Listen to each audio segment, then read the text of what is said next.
I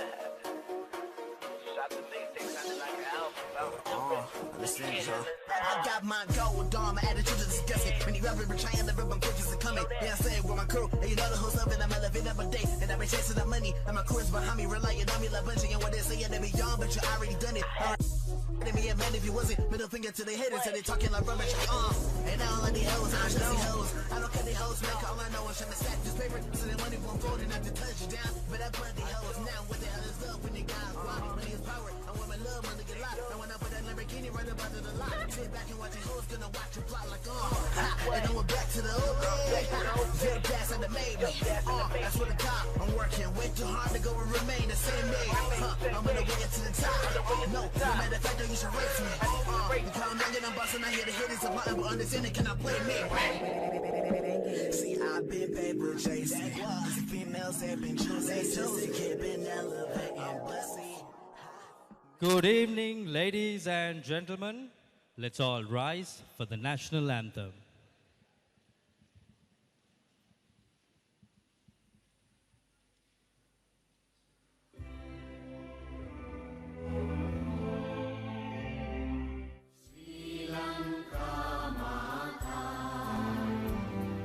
Sri Lanka, Namo, Namo, Namo, Namo, Mata. Sundara Siri Barini, Surangi Ati Sogamana Lanka. Ranya Dhanaya Nekamal, Palaturu Piri Jaya Bhumiya Ranya. Sapasiri Setta Sadhana Jeevanaye Mata Dilidanu Mena Apabhakti Puja Namo Namo Mata Appa Sri Lanka Namo Namo Namo Namo Mata Apabidya, Obamaya Apasatya, Obave Apashanti, Apahagakulabhanti, Oba Aloke, Apagi Anuprani. जीवन में आप मुक्तिय होबवे नव जीवन देनिनी नितिन आप कुबुद करन माता ज्ञान वीर वडवनि रगिन यानु रंग जय भूमि करा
Ladies and gentlemen, fight fans from around the island, Welcome to the historic inaugural edition of the Lanka Fight League LFL.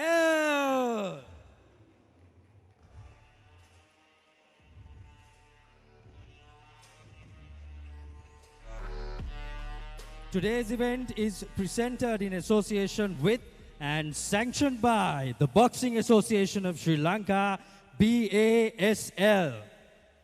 Tonight, we gather to witness history in the making as some of the finest boxing talent from around the island step into the ring to showcase their skills and determination.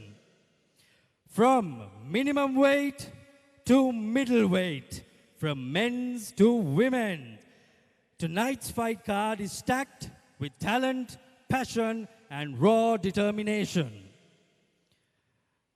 Get ready, fight fans, for an evening of adrenaline-pumping action as these warriors step into the ring to claim glory and honor in the name of boxing. Ladies and gentlemen, are you ready? It's time to rumble!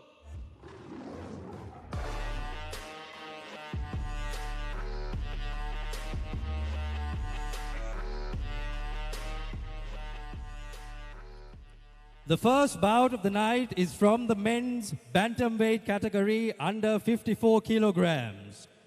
Your judges and referees for the bout: Judge number 1, Mr. Susantha Veerasena.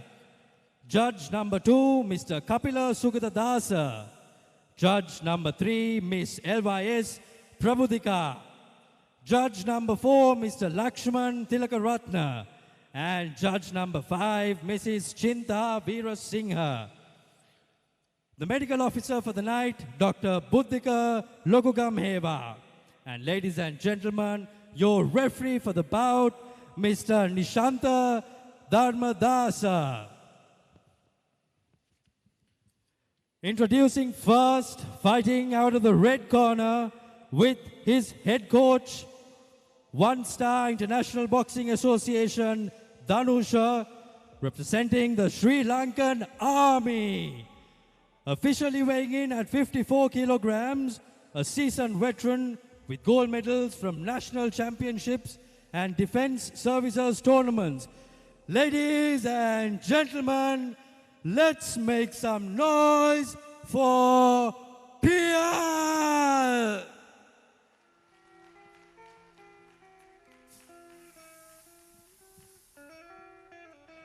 His boxing credentials include a gold medal at the National Boxing Championship 2013, a gold medal at the Defense Services Boxing Championship 2014, a gold medal at the Best Boxer Award at the Defense Services Boxing Championship, a gold medal at the Leighton Cup Boxing Tournament 2018, a gold medal at the National Boxing Championship 2022, a gold medal at the Clifford Cup Boxing Championship 2023, a gold medal and Best Boxer Award at the Defense Services Boxing Championship 2022 and 2023. Ladies and gentlemen, let's hear it one more time for Pierre!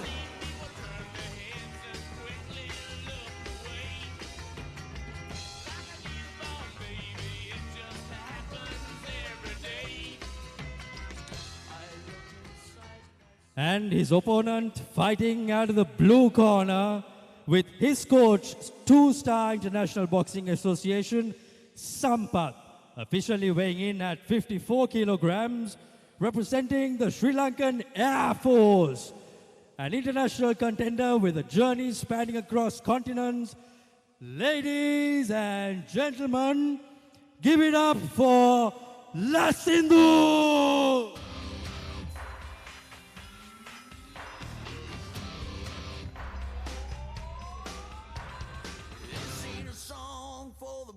His boxing credentials include participation at the Asian Boxing Championship 2017, participation at the Asian Youth Championship 2017, a bronze medal at the 13th South Asian Games, participation at the Asian Championships 21-22.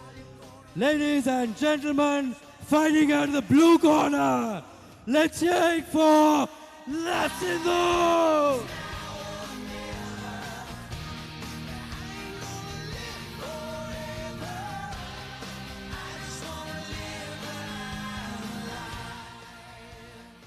Now, the officials are ready. The fighters are ready. For those in attendance and those watching around the island, ladies and gentlemen, it's time to rumble!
Round 1.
There again, Lasindo getting 3, 4, 5 consecutive blows.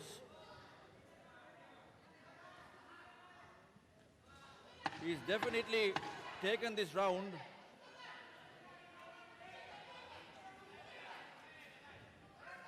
Quite unrelenting, the boxer in red. End of round 1. A cheeky blow there by Lasindo. After the bell.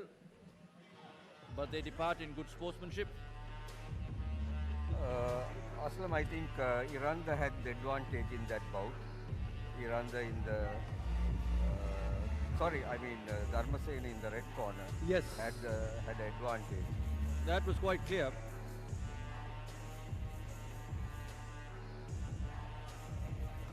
Dharmasena with a very extensive resume.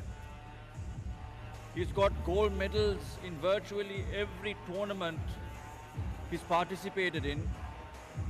In 2013, he was the national boxing champion. He's been awarded the gold medal and the best Seconds boxer out. award at the Defence Services Boxing Championship in 2002. And he's won the same award in 2022 and 2023. So he's a boxer in form. Round 2.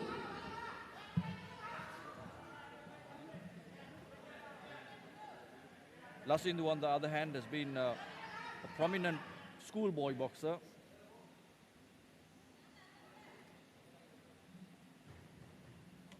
I think Dharmasena's glove gave a little trouble in the second set. A hard Uppercut to the body by Dharmasena. He seems to be going straight to the body this second round, Pial.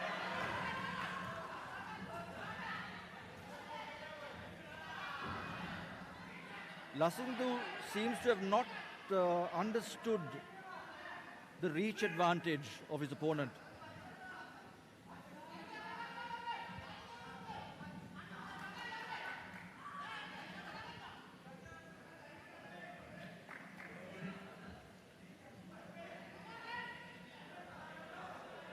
Short blows there by both boxers.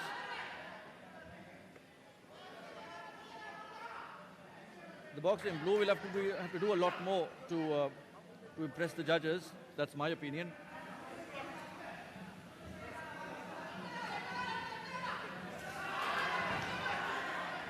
Flurry of the exchange, the flurry of blows close to the ropes.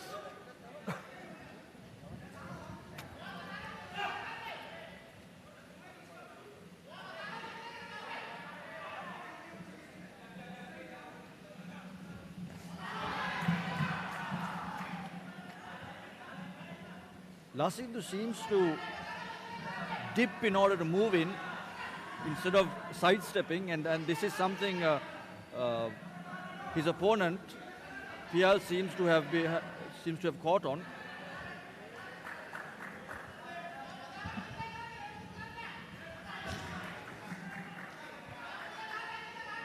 There's an initial dip that Lasindu does prior to moving in.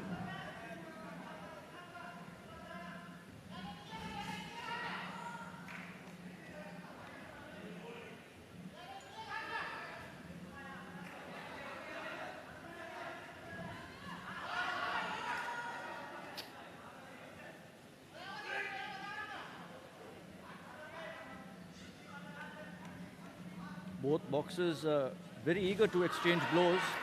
This is a very good sign for the sport and for the event. We want to see boxers that engage.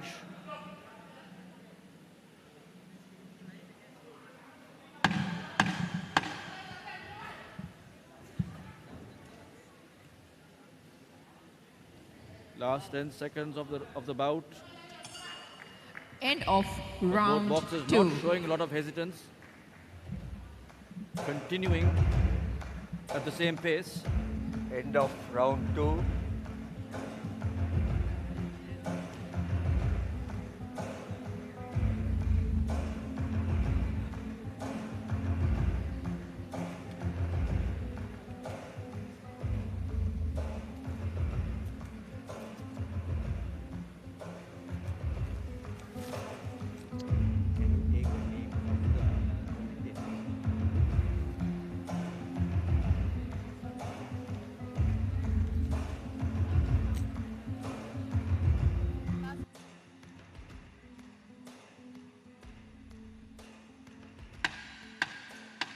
Seconds out.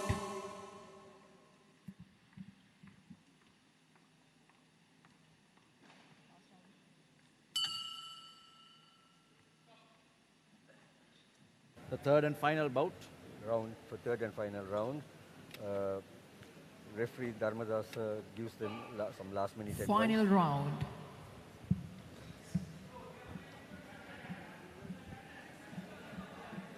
Pial appears the favorite in this bout. Lasindhu will have to work hard. That's a hard left there, right there by Lasindhu.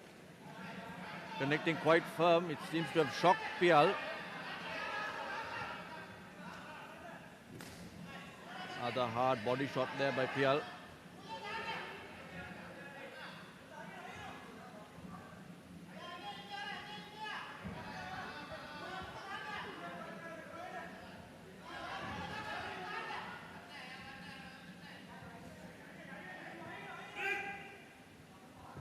Into that.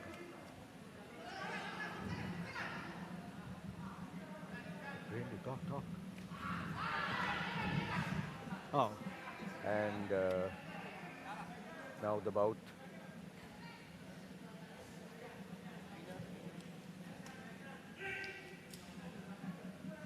Bit of cuddling there by the boxers. The third round is where their stamina will be tested.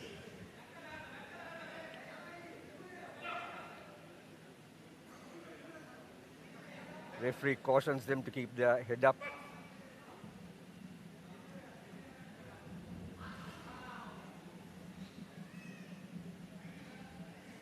Both boxers dancing around each other. Lasindhu there tapping Pial on his head. Hard hitting blows. One connecting to the body, but the rest not doing much damage. Lasindhu showing some aggression in this round. He is indeed showing a lot of aggression. He knows it's the last round. Yeah, that Couple of hard taps there onto Pial's cheek.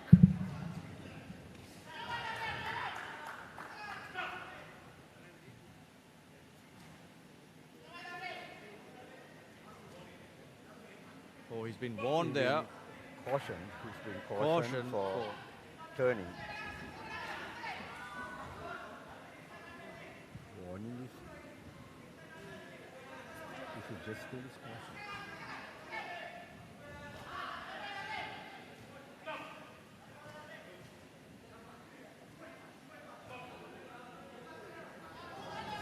Oh, that was a hard right there. A couple of other punches in favor of Pial.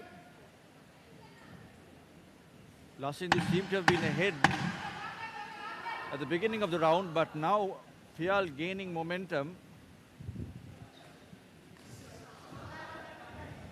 and getting in more End blows. of final round.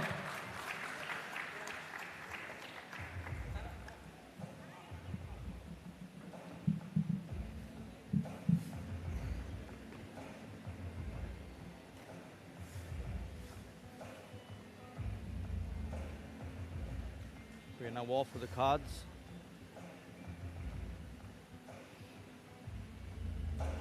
To my understanding of this bout, sir, I have a strong feeling that Pial will come ahead 5-0 or 4-1. Yes, I agree with you.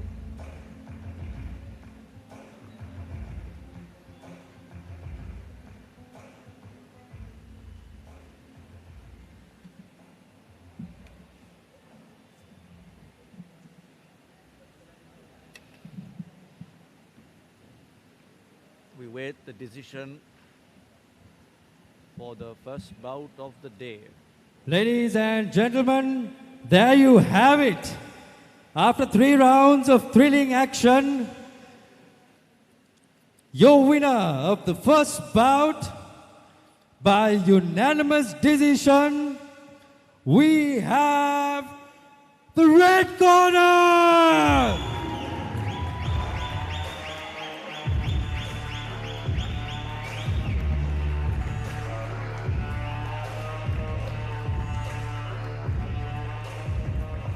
Pial of the Sri Lankan army team.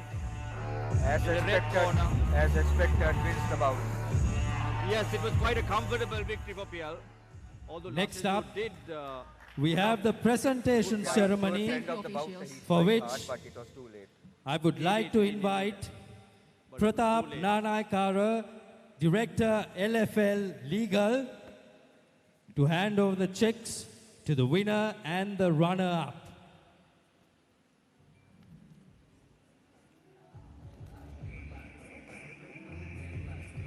Can we have both fighters on stage, please, to receive their awards?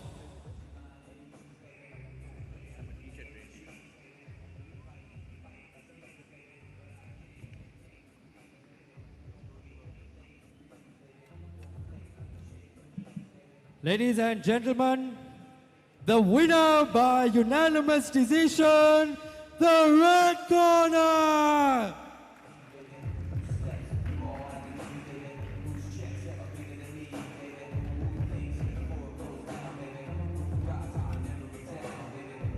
the winner there getting a check for 50,000 rupees. And now to receive his This will runner-up definitely be a check, motivating factor I would for like to other call boxers upon around the fighter country from the blue corner. to take this sport seriously. Ladies and gentlemen, make some noise for the runner-up.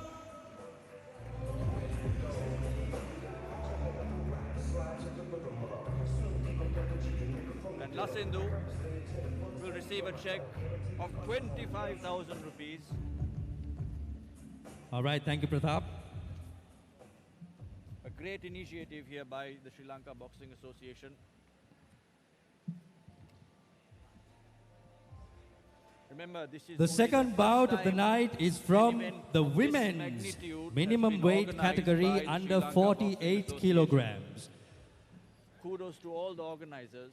Entering the ring first with her coach, national level, Rohan, representing the Hangwalla Rajasinghe Boxing Club, officially weighing in at 48 kilograms, a rising star with a blend of skill and finesse. Fighting out of the red corner, ladies and gentlemen, give it up for Sanuri!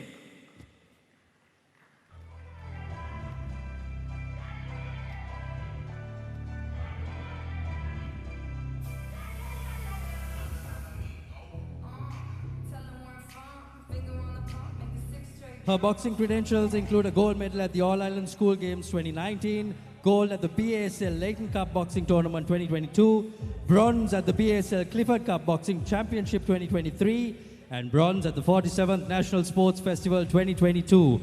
Ladies and gentlemen, let's give it up one more time for Sanuri! Your judges for this fight, Mr. Nishanta Dharmadasa, Mrs. Chinta Veerasinghe, Mr. Lakshman Tilakaratna, Ms. LYS Prabhutika, and Mr. T.S. Veerasena. Your doctor for this fight is Dr. Buddhika, and the timekeeper, Mr. Anthony Kumar, and your referee for the women's minimum weight category under 48 kilograms, Mr. Mahesh Sumanavira. Next up, fighting out of the blue corner, representing the Sri Lanka Army, with her head coach, national level Bala Surya, officially weighing in at 48 kilograms, a boxer with a heart of gold and determination to succeed. Ladies and gentlemen, let's hear it for Netme!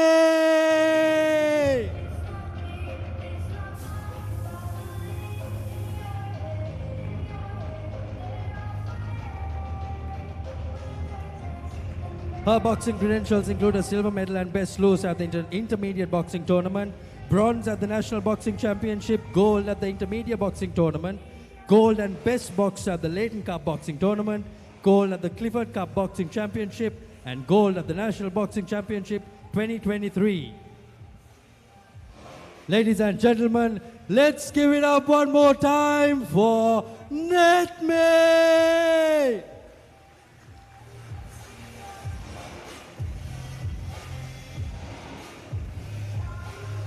Senuri in the red corner will take on Netme in the blue corner. Listening to their credentials, both boxers seem to have equal experience leading up to today's event.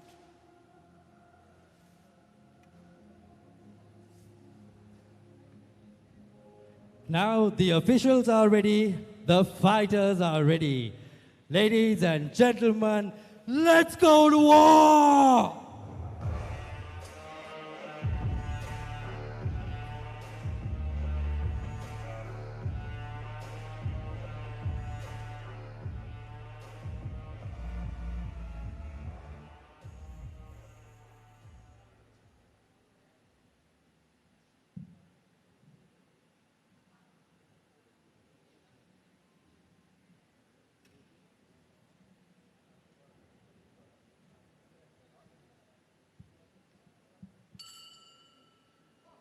Round The first 1. bout of the day for the women.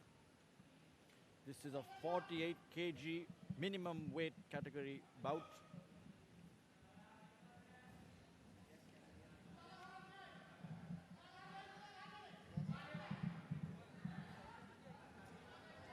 The boxer in red is from Angwella Rajasinghe Mahavidyalaya, and the boxer in blue is from the army.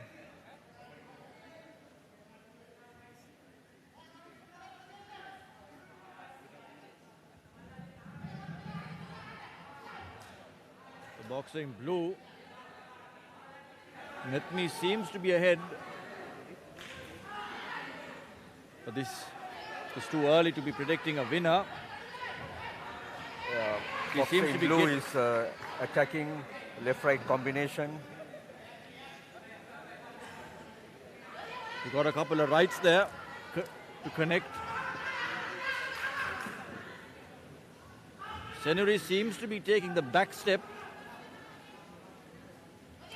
and Netmi here has imposed her dominance in the first round.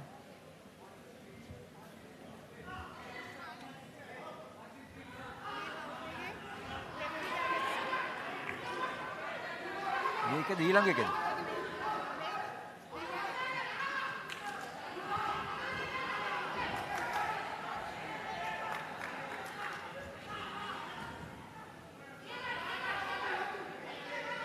Senuri seems to have lost her rhythm. She's eager to throw in a punch and maybe impress the judges with a few scoring blows, but she's got to watch her stepping. She gets a lovely left hook there.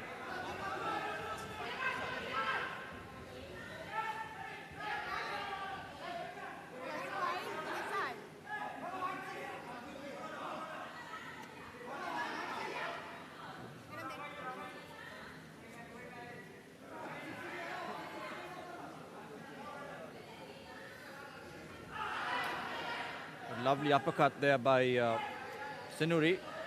He seems to have found her composure.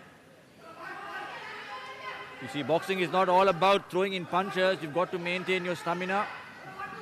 That should be a part of your strategy.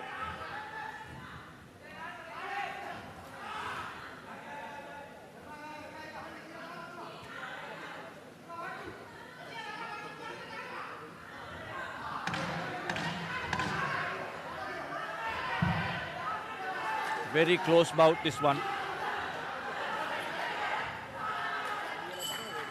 End of round 1. I leave the conclusion to that bout to the judges.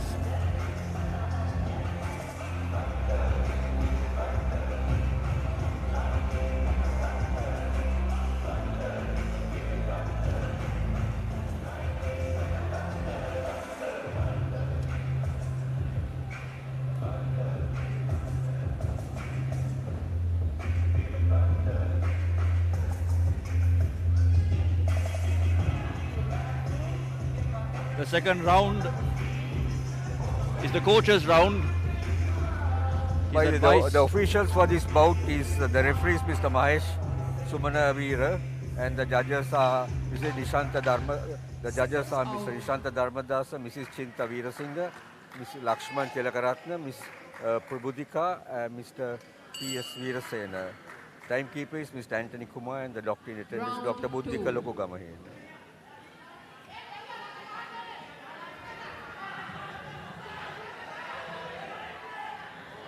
Both boxers eager to impose their dominance in the second round.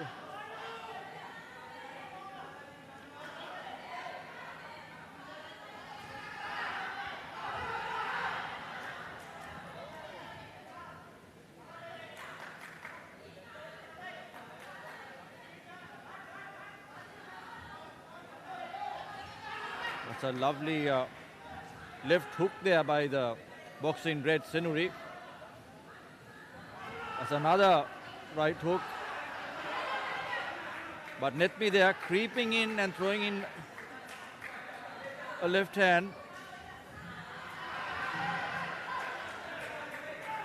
Senuri seems to be depending too much on her right hook. She's got to throw in the left hook, throw in the right hand as well, and keep Netmi at bay, because she is quite eager to throw in her punches.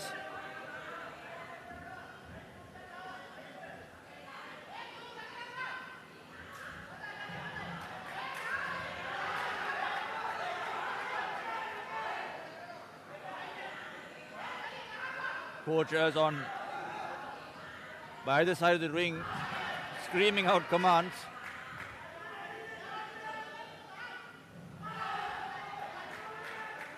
Still a very evenly fought bout.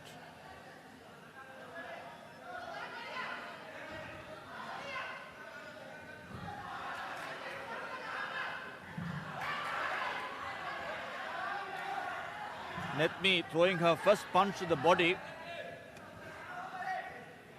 She's been repeating that move quite consistently. That one there, jab to the face there by Netmi.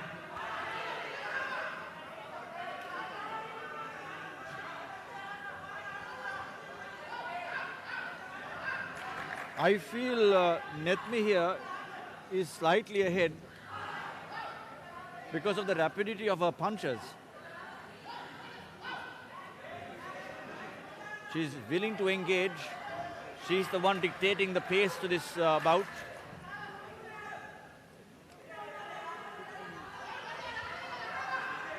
Senuri there showing signs of fatigue, looking over to the referee.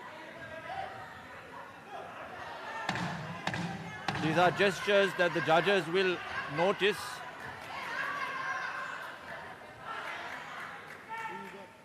Netmi persisting forward. End of round 2.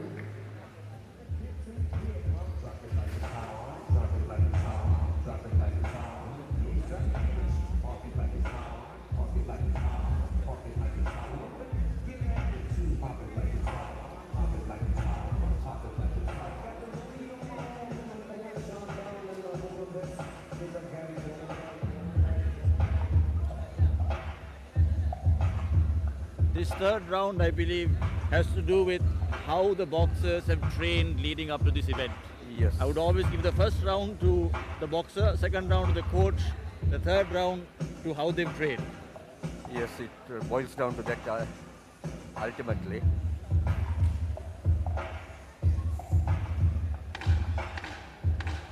Seconds out.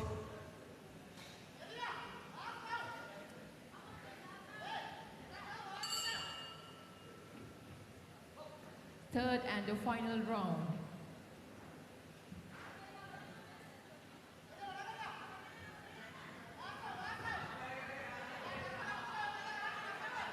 Netmi yet again being the aggressor, dictating the terms of this fight.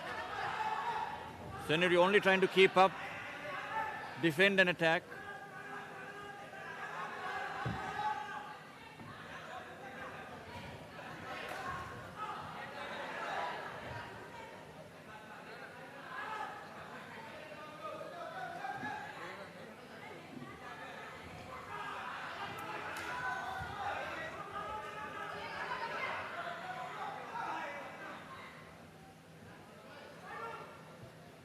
Both boxers being cautious.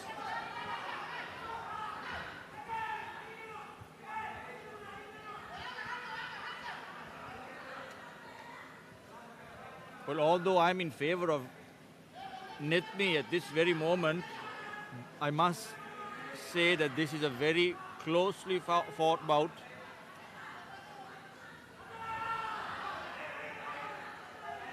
From where I am sitting, Netmi seems to be ahead. But remember, there are 4 sides to the ring and there are judges seated. And Netmi there, getting hurt according to the ref. Being a mandatory count of 8. But there's nothing to worry about. The count of 8 is just to get the boxer back on track so that we can have a good fight in the ring. Senuri gaining confidence now, taunting her opponent. But she'll have to be cautious. Netmi is quite the feisty puncher.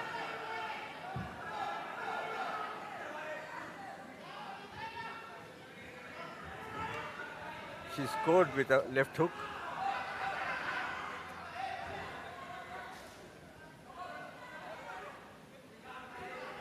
Blue being cautioned by the referee to keep her head up. The last 10 seconds of this bout will count with how the judges score this round. Senuri at the moment ahead. Netmi started off fine, but here again Netmi gaining a bit of momentum.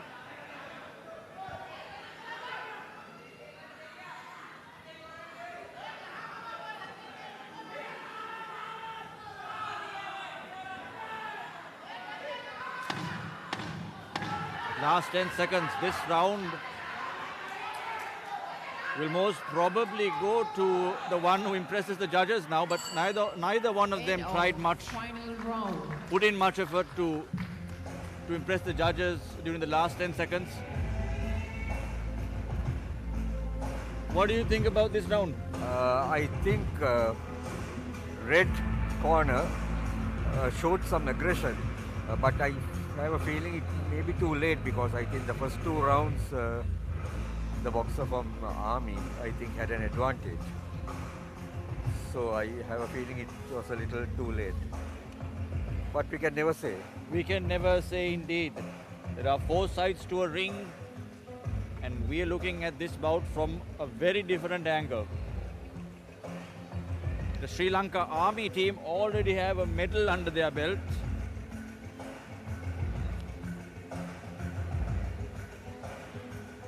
Will this second bout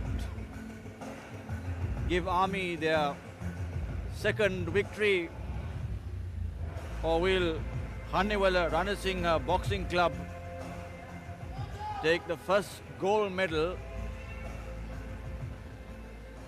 of the women's category of the day?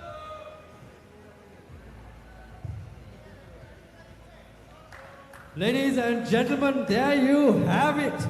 After 3 rounds of thrilling action, your winner by split decision, Senuri from the red corner. Yeah, you saw. And it was indeed a split decision. Split decision.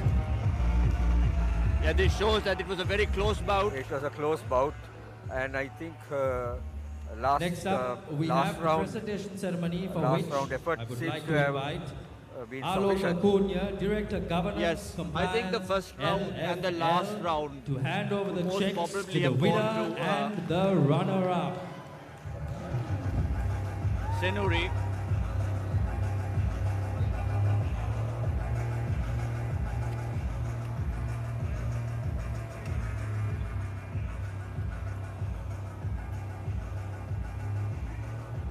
Ladies and gentlemen, your winner by split decision from the red corner, Senuri!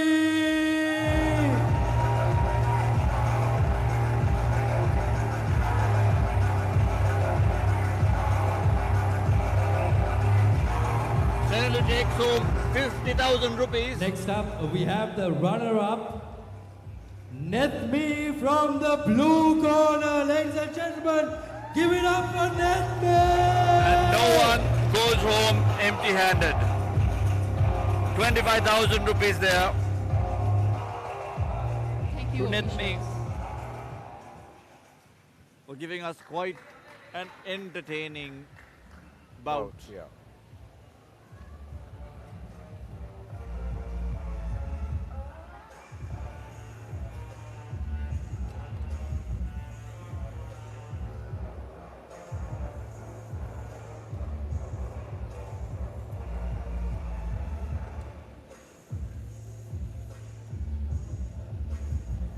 The next bout of the night, the third bout of the night, is from the men's featherweight category under 57 kilograms. Your officials for the night: Judge 1, Mr. Mahesh Sumanavira; Judge 2, Mr. Nishanta Dharmadasa; Judge 3, Ms. LYS Prabhutika; Judge 4, Mr. T.S. Veerasena; Judge 5, Mr. Lakshman Tilakaratna; the ringside medical officer, Dr. Buddhika; and the timekeeper, Mr. Anthony Kumar; and your referee, Mr. Kapila Sugata Dasa.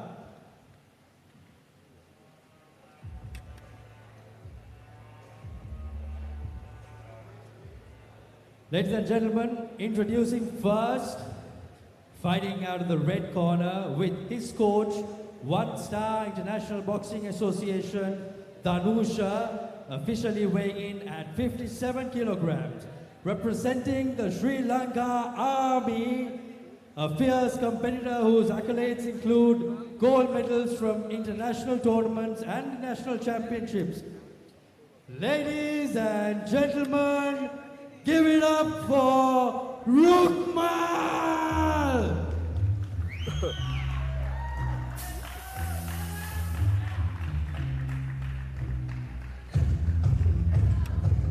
His boxing credentials include a bronze medal at the International Boxing Tournament, participation at the Asian Youth Boxing Championship, participation at the Asian Boxing Championship, gold at the International Boxing Tournament, 5th place at the Commonwealth Games, participation at the 19th Asian Games, gold and best boxer of the National Boxing Championship, gold at the Leighton Cup Boxing Tournament, most outstanding boxer of the year at the National Boxing Championships. Ladies and gentlemen, fighting out of the red corner, Rukmal!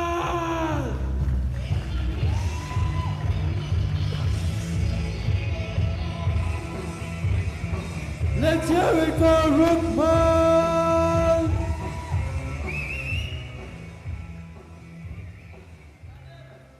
And his opponent for the night, fighting out of the blue corner, with his coach, two-star International Boxing Association, Sampa, officially weighing in at 57 kilograms, representing the Sri Lankan Air Force, a fighter with a legacy of silverware, demonstrating skill and determination in every bout.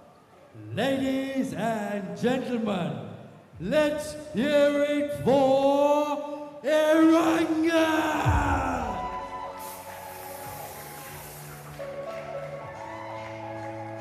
His boxing credentials include silver at the India vs Sri Lanka Dual Boxing Tournament, silver at the Lions Cup International Boxing Tournament, participation at the Commonwealth Games, participation at the World Military Boxing Championship, gold at the Clifford Cup Boxing Championship, and gold at the Leighton Cup Boxing Tournament. Ladies and gentlemen, let's hear it one more time for Eranga!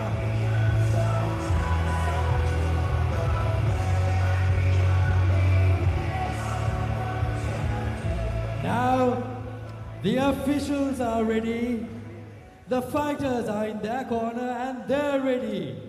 Ladies and gentlemen, let's go to war!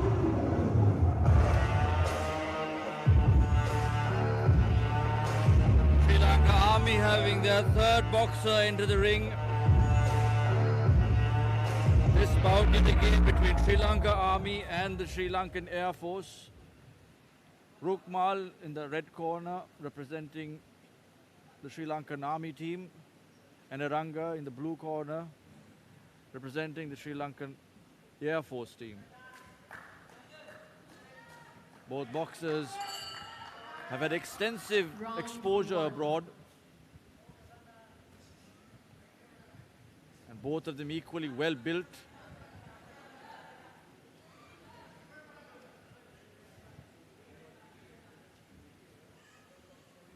Both boxers seem to be good on their feet.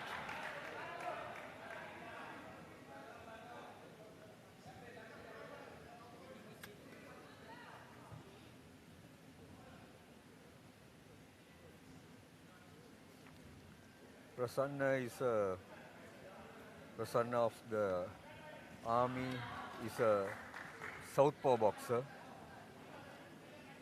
and Madhushan of Air Force is an orthodox boxer. So Yeah, this makes it quite hard for Madhushan because he rarely has the opportunity of practicing with a southpaw boxer. southpaws, that's advantage that the southpaw boxer normally has, because the tactics have to be different when you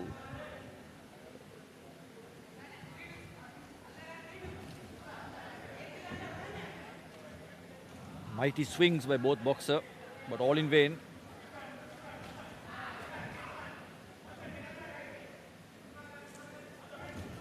The left hook there connecting for Rukmal. Rukmal Prasanna from the Sri Lankan army team.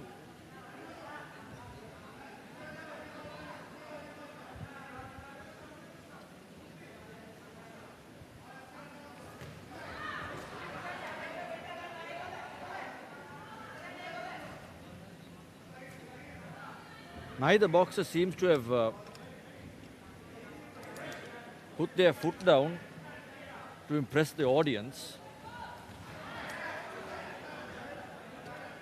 Here again we have a very close bout on our hands. that was a push. Nothing to worry about for Aranga's fan base watching this match. The Or judges aren't. wild swings didn't connect. Now neither boxers seem to be punching straight. That one was straight. Yeah, that was a Earned good him, punch. earned him a point there. It was a scoring blow onto the face. But still here again we see wild punches. A lot of energy being wasted.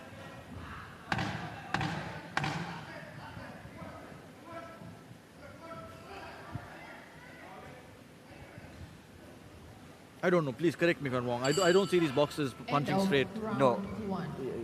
They were going for roundhouse punching, which was not.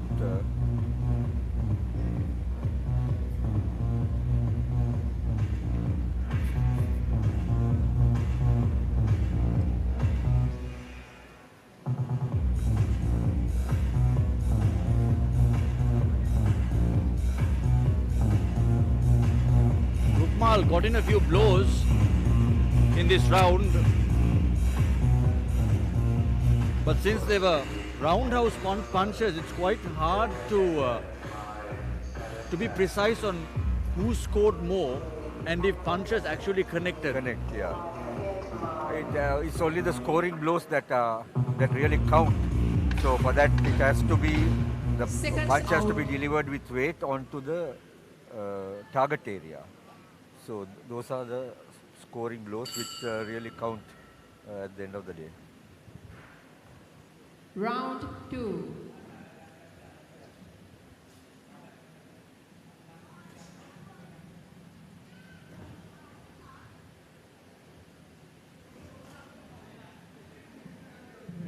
Rukmal with a few jabs there at Iranga's body.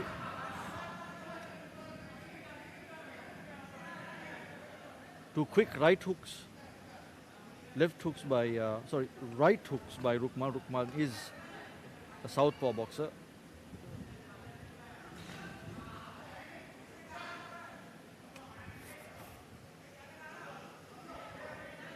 Rukmal appears the faster boxer And that was very hard to say if it was one of those phantom punches that, Yes, I that don't go think, unnoticed. It was a quick punch there because Rukmal has short, quick punches. Rukmal has Ranga cornered.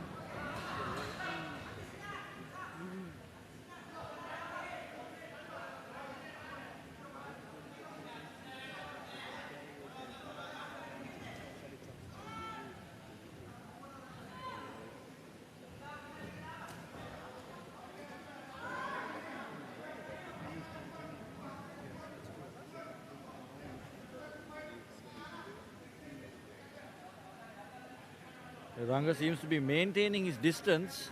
This is not good, as you can see there. That's the third toss that He's very Blue impulsively had. throwing himself forward. And losing balance. That's a hard But punch there, but it was on the side of the body and cautioned by the referee. you know these hard punches, although not considered scoring points, do damage the opponent.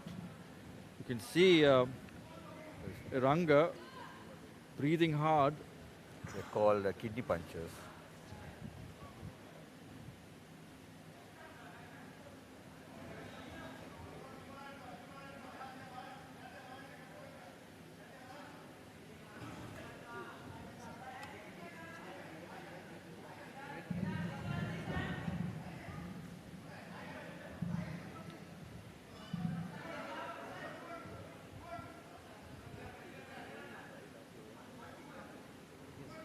Ranga seems to be a little out of breath.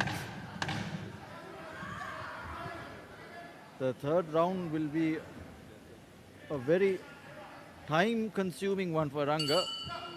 End of round 2. Well, Ranga will have to do a lot more to impress the judges.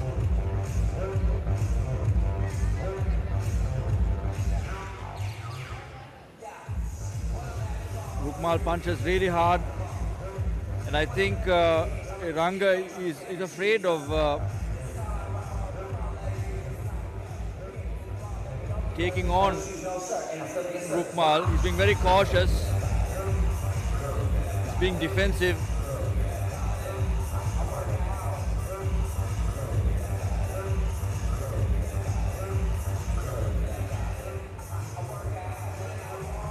Sri Lankan Army and Air Force boxers are known to throw very strong punches, Seconds out. even in the club circuit. They are hardy lads.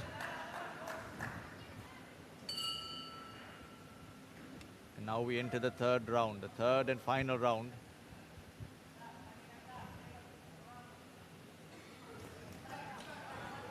Ranga is having trouble moving in.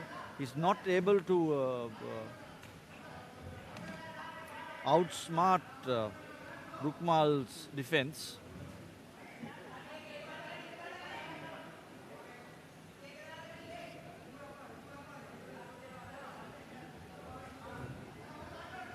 Rukmal moving in, putting in a lot of pressure on his opponent.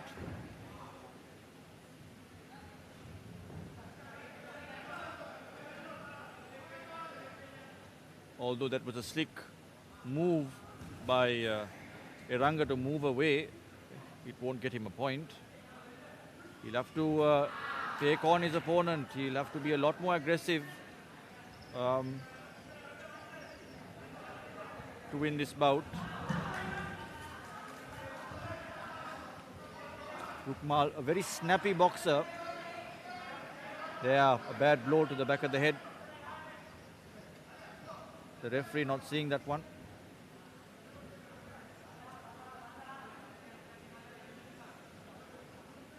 Rukmal pushing forward. That action alone of pushing forward can earn boxer points. But still, it's the punch that counts, Aslam. Yes, but in this case, I don't see Eranga making an effort to start the exchange. He waits for Rukmal to throw in a punch and then reacts. You can do it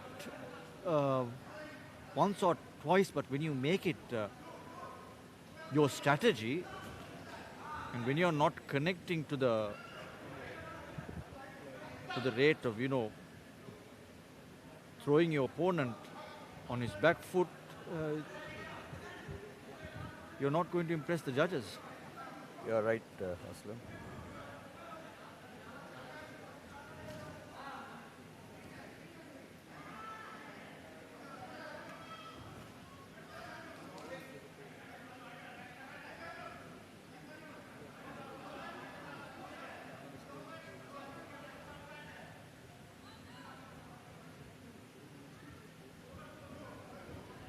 Rukmal moving in, trying to close that gap, and gets in a hard blow there. He's been hurt. I can see him now. His knees, weak on his knees. He's wobbly. This last 10 seconds, he'll have to watch himself.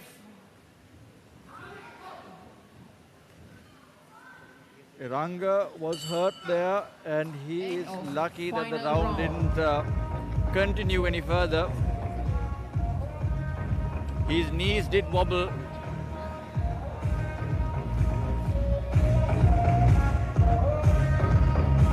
I give Rukmal this bout 5-0 because I didn't see Eranga keep up to Rukmal's standard.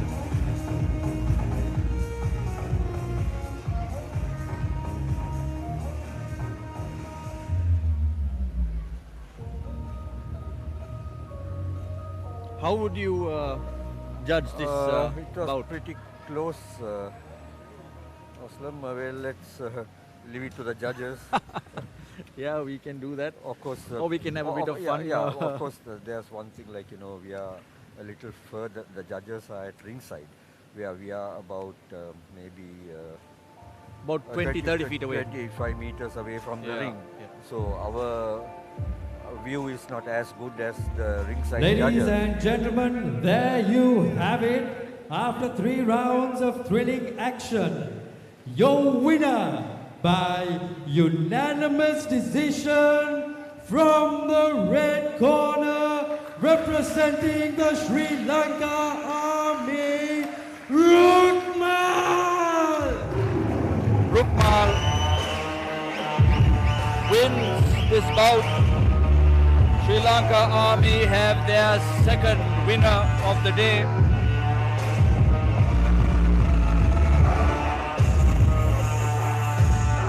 Next up, we have the presentation ceremony. Next And up, now we here have the come the presentation rewards. ceremony, for which I would like to invite Mr. I must say, Vasanta this Kumara effort of Vitale, paying the boxers Vice President, Boxing Association should of Sri be Lanka, acknowledged to hand and over the appreciated. checks Yes. to the This is winners and the definitely runner-up.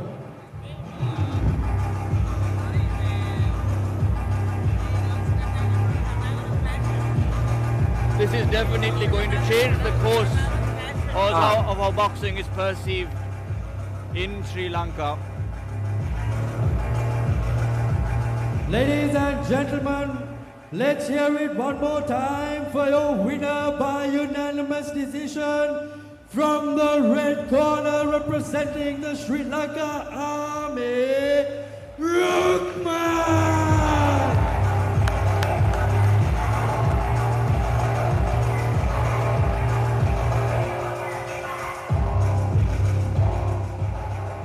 Next up, we have the runner-up of the fight from the blue corner, representing the Sri Lanka Air Force. Give it up for Eranga!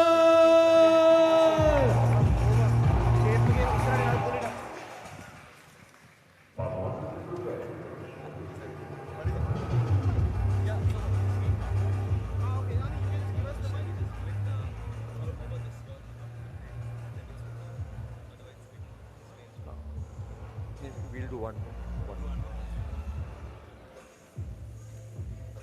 Thank you, officials.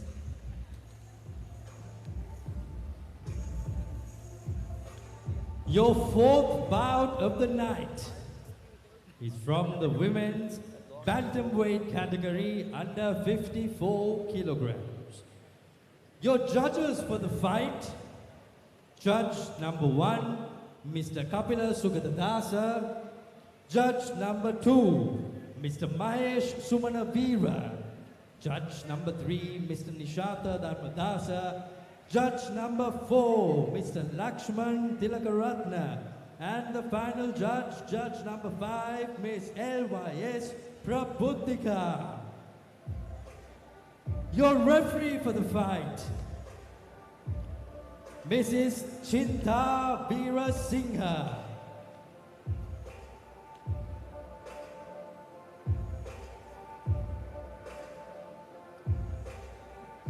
Entering the ring first with his coach, one-star IBA, Fernando, representing the Sri Lankan Air Force, officially weighing in at 54 kilograms, a boxer with a fierce spirit and an unwavering resolve.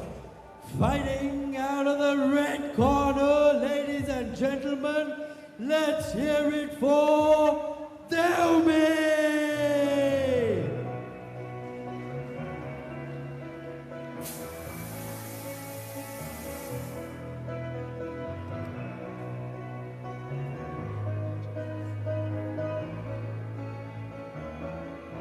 Her boxing credentials include bronze at the Asian Boxing Championship Uzbekistan, gold best boxer at the National Boxing Championship, gold at the Leighton Cup Boxing Tournament, gold at the Clifford Cup Boxing Championship, and finally gold at the National Boxing Championship. Ladies and gentlemen, let's hear it for Delmi!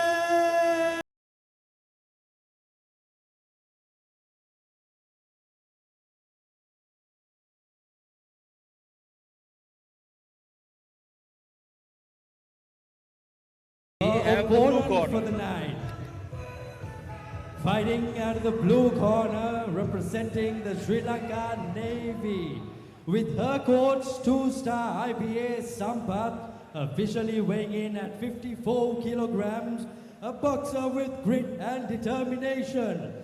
Ladies and gentlemen, give it up for Madhushani!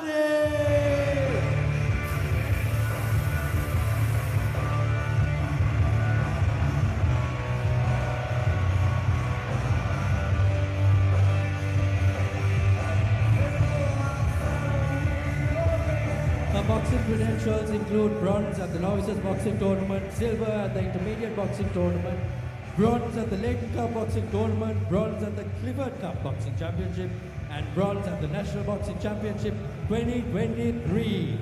Ladies and gentlemen, let's give it up one more time for Madhushani!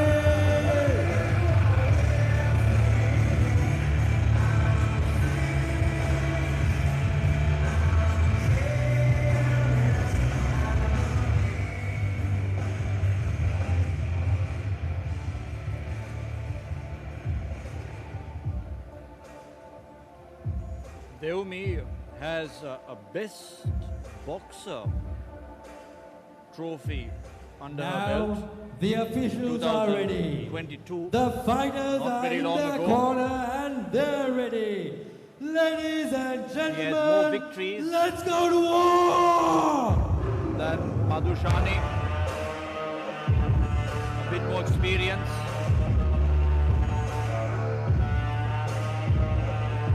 Will Devmi's experience overpower Madhushani's grit, practice and will?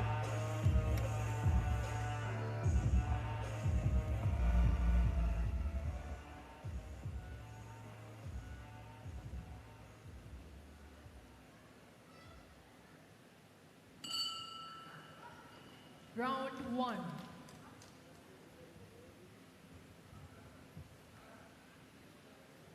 Madhushani there making a statement.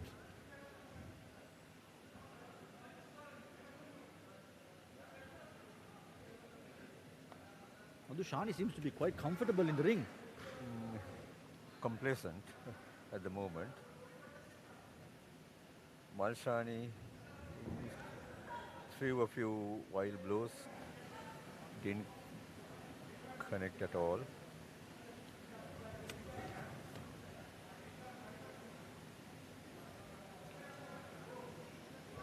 Manike of the Navy has a reach advantage, but she doesn't seem to be making much use of it by leading the fight.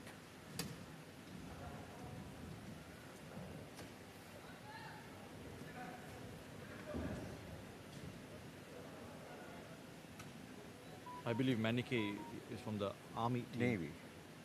Manike, Navy, I think.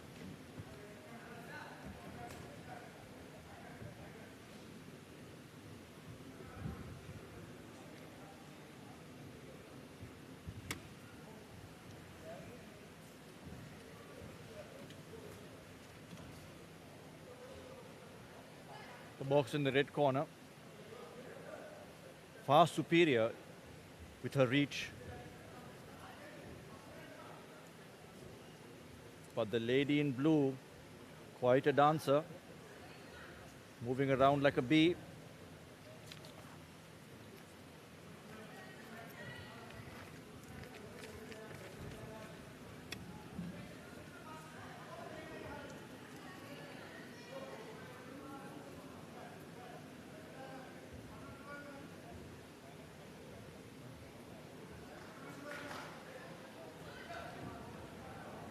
Deumi from the Sri Lankan Air Force, not as willing to punch with respect to her opponent. Deumi here has quite an extensive experience, but we don't see it put into good use.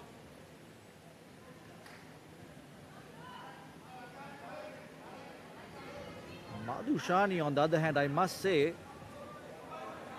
is quite an interesting boxer.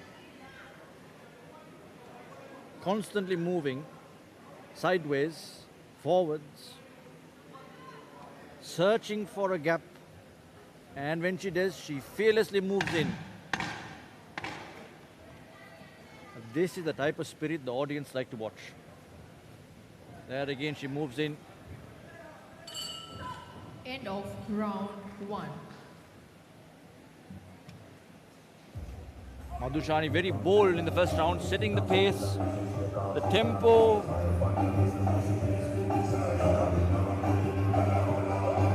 She seems to be my favorite. But I'll double down on my favorite this bout after the second round.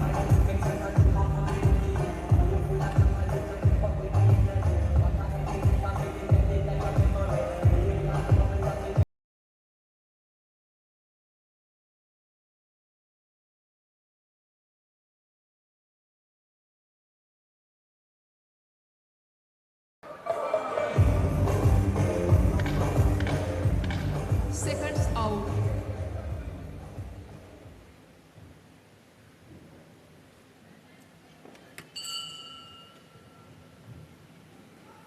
Round 2.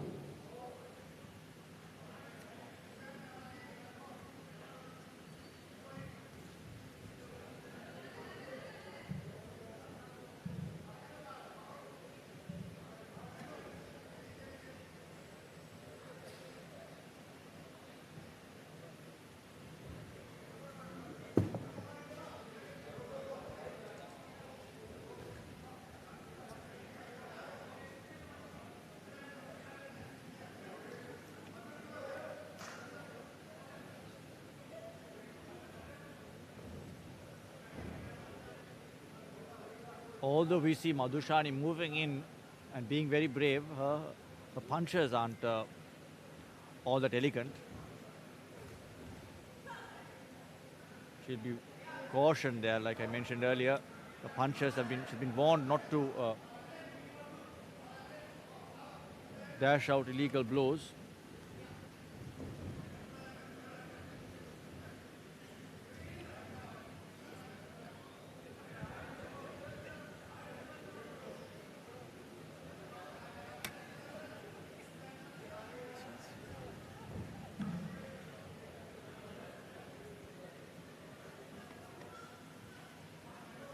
Apologies. We've been given the wrong details here, and we were quite confidently sharing with you the teams these respective boxers are representing. Devumi from the red corner is representing Sri Lanka Navy, and Madhushani from the blue corner is representing the Air Force.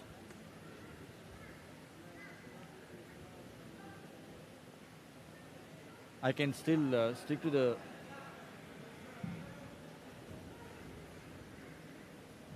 metaphor that I gave out earlier, with blue being a color associated with the Navy. It's also a color associated with the Air Force.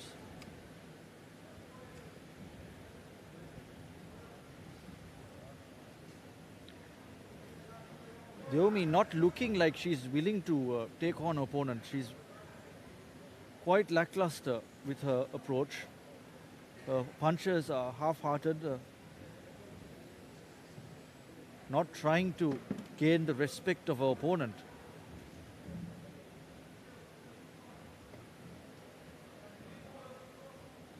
This is now turning out to become quite a slow, time-consuming bout, last 10 seconds of this round.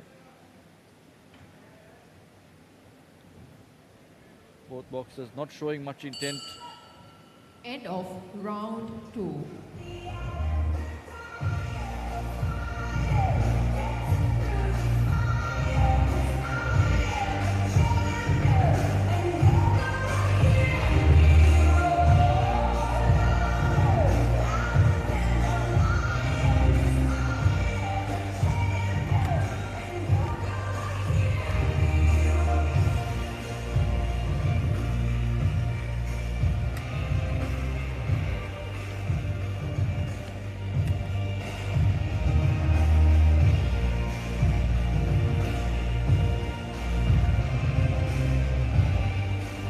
Come to the third and final round. Devumi will have to put in a lot of effort because she has Seconds definitely lost this bout so far.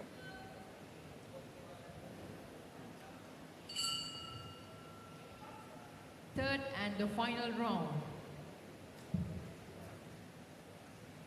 Madhushani there again, starting the bout. Fearlessly moving in, bridging that gap, throwing in a punch, while Devumi, like the lighthouse she is watching.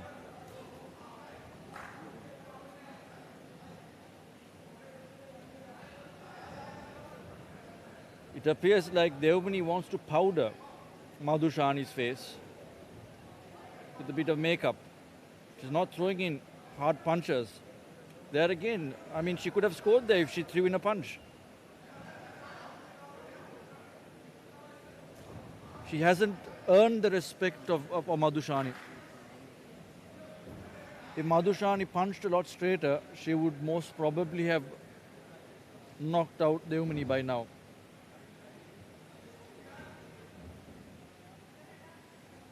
All Madhushani needs to do is move in and punch straight up. There you go. I wonder if she heard me speak.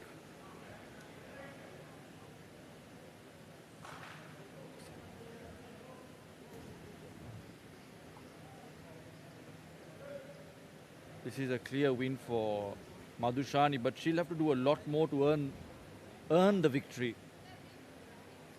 Remember, the winner gets 50,000 rupees, and the previous 3 bouts, I would say the winner deserved that amount. But here, considering Madhushani's effort to win. Yeah, it's a very lackluster performance by both boxers. Referee Chinta gives a count to the metric count of 8. There, Madhushani now showing a bit of aggression. Yes. This is the type of pace she's got to maintain to earn her victory. There you go again.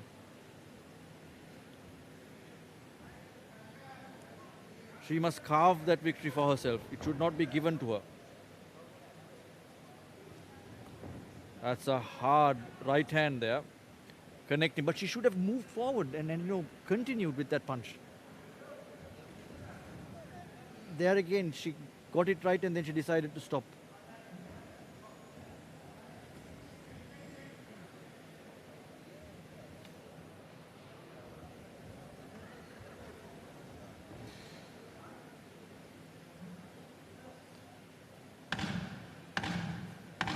Last 10 seconds.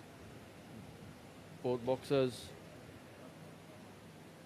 trying to impress the judges with a dance, but End of final round. nothing much happening there.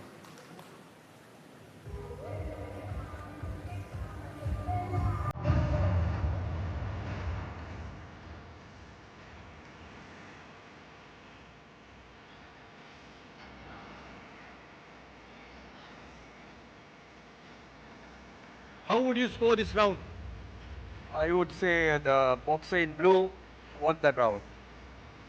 Blue And your corner. score? Score would be, 10, I bet a unanimous decision. 10, 8. How about you? Blue. I've been right so far with my predictions, except for the second bout, which I said was very close. Yes, and Very close. it was close because it was split decision. It was a split decision indeed. Yes, yes.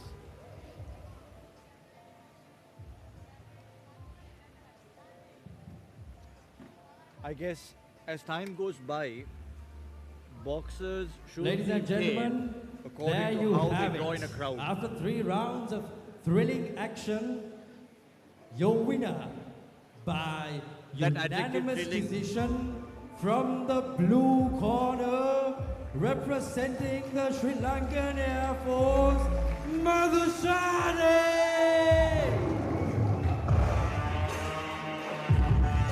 Well, I doubt I would call it a thrilling performance, but it was indeed a bout that we had to complete. For 50,000 rupees, I expected a lot Next more up, we have from the the box. I mean, presentation it ceremony is a for victory which indeed, but I would you like are to invite paying. You are being paid, Colonel Hemanta You Veera have to earn Singha, your pay. Vice and President you need to earn your pay. of the Boxing Association of Sri Lanka, to present the checks. Because the winner and the Rupmal winning his runner-up. 50,000 will have to spend 10,000 fixing his face after the bout. Yeah. Ladies and gentlemen, give it up one more time for your winner by unanimous decision out of the blue corner, representing the Sri Lankan Air Force, Madhushani!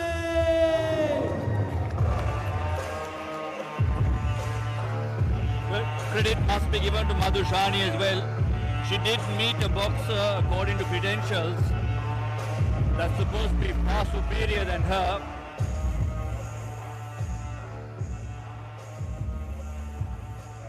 And your runner-up for the night, But fighting out Deumini of the red corner, representing the Sri did Lankan not live Navy. up to the expectations Ladies of and winning a gentlemen, Best give it Boxer up award. for Deumini!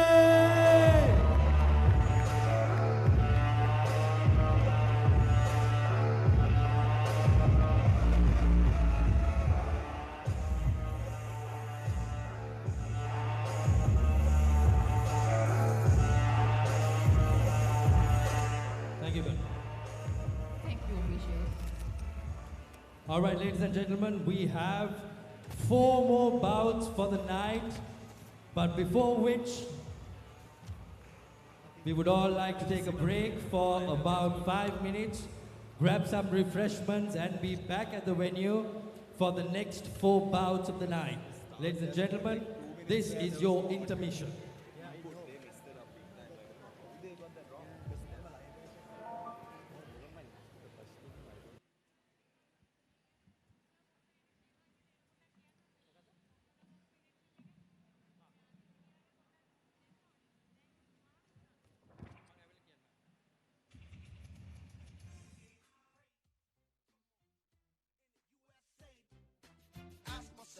Ask yourself, what's the love, y'all? Get irate in the USA. Come on. What's the love, y'all? Where is the love? Where is the love?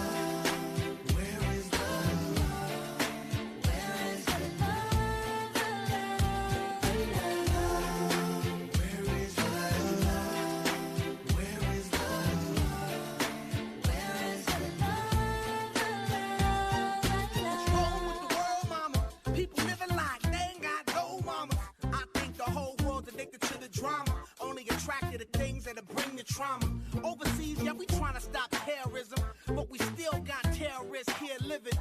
In the USA, the big CIA, the Bloods and the Crips and the KKK. But if you only have love for your own race, then you only leave space to discriminate. And to discriminate only generates hate. And when you hate, then you're bound to get irate. Yeah, madness is what you demonstrate. And that's exactly how anger works and operates. Man, you gotta have love just to set it straight. Take control of your mind and meditate. Let your soul gravitate to the love, y'all. People killing, people dying, children hurt and you hear them crying. Can you practice what you preach? And would you turn the other cheek? Father, Father, Father, help us. Send some guidance from above. These people got me questioning. Where is the love? Where is the love? Where is the love? Where is the love? It just ain't the same. Always in change. New days are strange. Is the world insane? If love and peace is so strong, why are the pieces of love that don't belong? Nations dropping bombs, chemical gases filling lungs of little ones with ongoing suffering. As the youth are young, so ask yourself, is the loving really gone? So I could ask myself, really what is going wrong in this world that we living in? People keep on giving in, making wrong decisions, only visions of them dividends. Not respecting each other, denies our brother. A war's going on, but the reason's undercover. The truth is kept secret, it's swept under the rug. If you never know truth, then you never know love. What's the love, y'all? Come on, what's the truth, y'all? Come on, all my ladies. Got to do with it. Got to do with it, baby.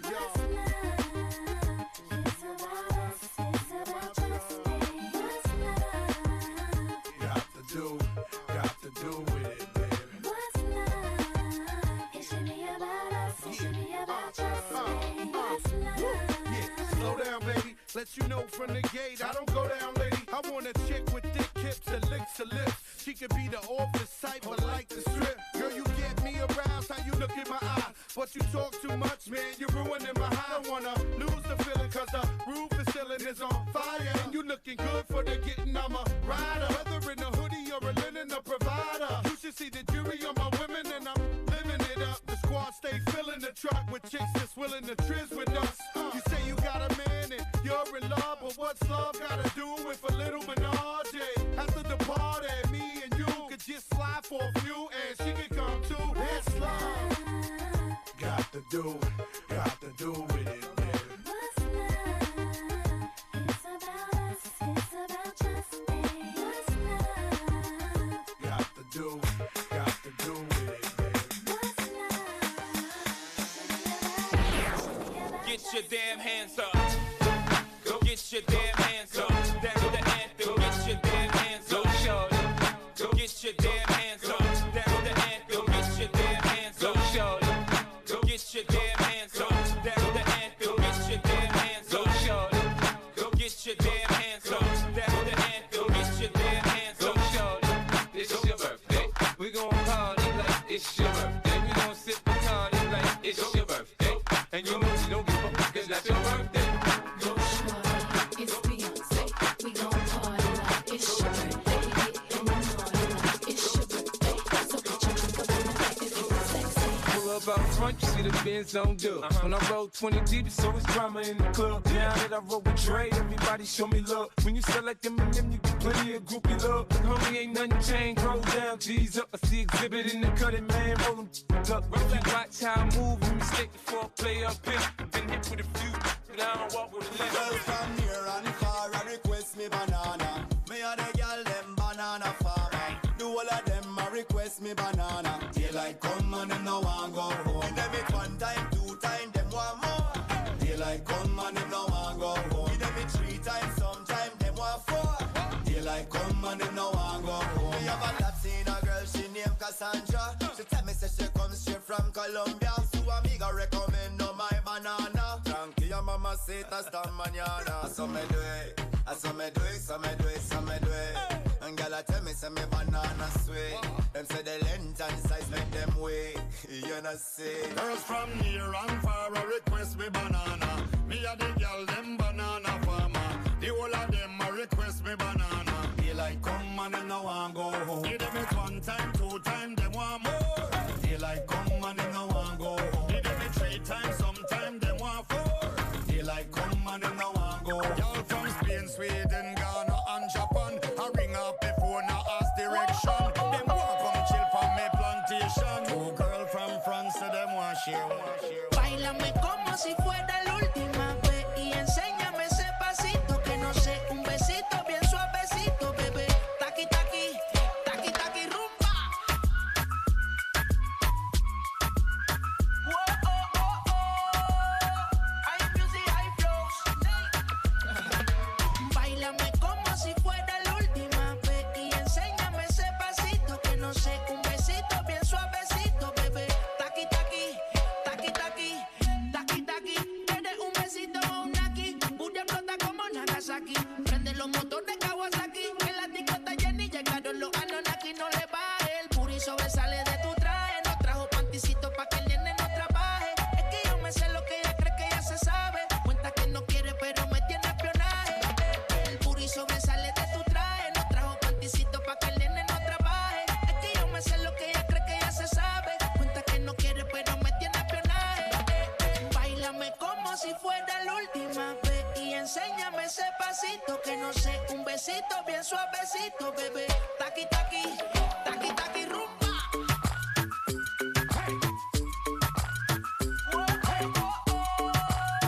Hay music, hay flows. I met her in the backseat of a taxi, on my way to the club. I met her in the backseat of a taxi, on my way to the club. Me lo paró el taxi. Me lo paró El taxi. Me lo paró el taxi. Me lo paró. Lo paró con una mano, lo paró que yo la vi. Yo me paré taxi. Yo me paré taxi. Ella tuvo un accidente, no me importa si te crazy, no me importa si se vino por ahí. Yo me paré taxi. Yo me paré taxi. I met her in the back street. She jumped in the back seat of the taxi. She from New York City and me, I'm from the South, but no diggity, no doubt. I'm gonna turn around. She was sexy, classy, sassy, nasty. Everything I love in a woman, if you ask me. She's sneaky, freaky, and likes a little dirty. And boy, is she a little flirty. Her name is Lula, con culo de mula. Y no le tengas duda, ella le saca todo el jugo a la uva. Que hace vino, sí, hace vino. Hace todo, de todo, de todo, de todo. Yeah, she does it all. Ella hace todo, de todo, de todo, de todo. Yeah, she does it all. I met her in the backseat of a taxi, on my way to the club. I met her in the backseat of a taxi, on my way to the club. Me lo paró el taxi. Me lo paró El taxi. Me lo paró el taxi. Me lo paró. Young money, young money, young money, young money, young money, young money, young money. Love in 1,000 different flavors. I wish that I could taste them all night.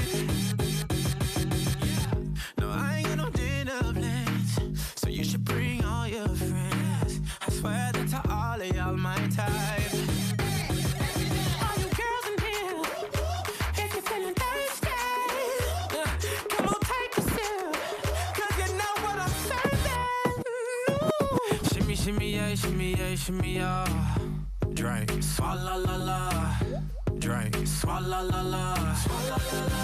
Swalla la la. Shimmy, shimmy, yeah, shimmy, yeah, shimmy, yeah. Drink, swalla la la. Drink, swalla la la. Swalla la la. Swalla la la.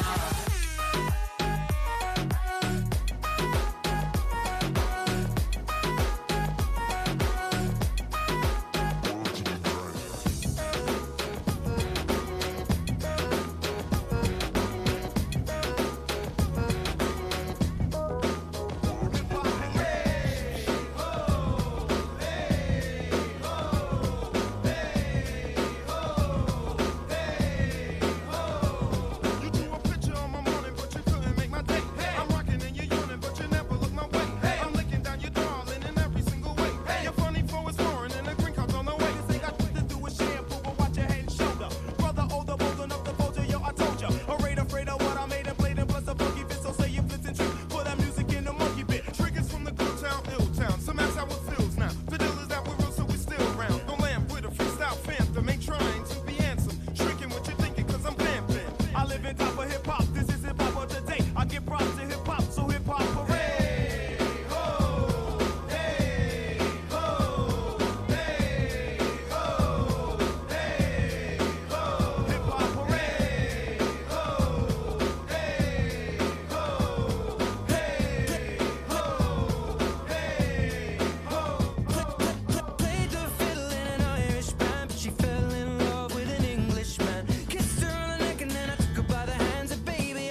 She shared a cigarette with me while her brother played the guitar. She asked me, what does it mean? The Gaelic ink on your arm. Said it was one of my friend's songs. Do you want to drink on? She took Jamie as a chaser, Jack for the fun. She got Arthur on the table with Johnny riding a shotgun. Chatted some more, one more drink at the bar. Then put Van on the jukebox, got up to dance. You know she played a fiddle in an Irish band, but she fell in love with an Englishman. Kissed her on the neck and then I took her by the hand. Said, baby, I just wanna dance with my pretty little Galway girl. You're my pretty little Galway girl. Hey. You know she beat me at darts and then she beat me at pool, and then she kissed me like there was nobody else in the room. As last orders were called was when she stood on the stool after dancing to Kaylee singing to trad tunes. I never heard Carrick Fergus ever sung so sweet. A cappella in the bar using her feet for a beat. Oh, I could have that voice playing on repeat for a week. And in this packed out room swear she was singing to me. You know she played a fiddle in an Irish band, but she fell in love with an Englishman. Kissed her on the neck and then I took her by the hand. Said, baby, I just wanna dance, my pretty little Galway girl. My Galway girl. My Galway girl. My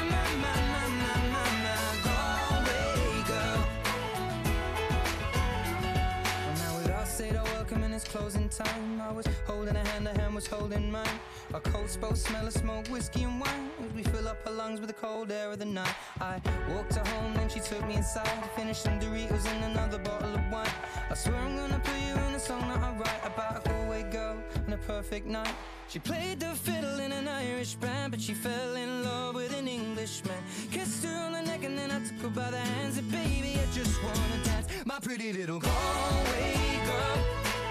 My Galway girl. My Galway girl.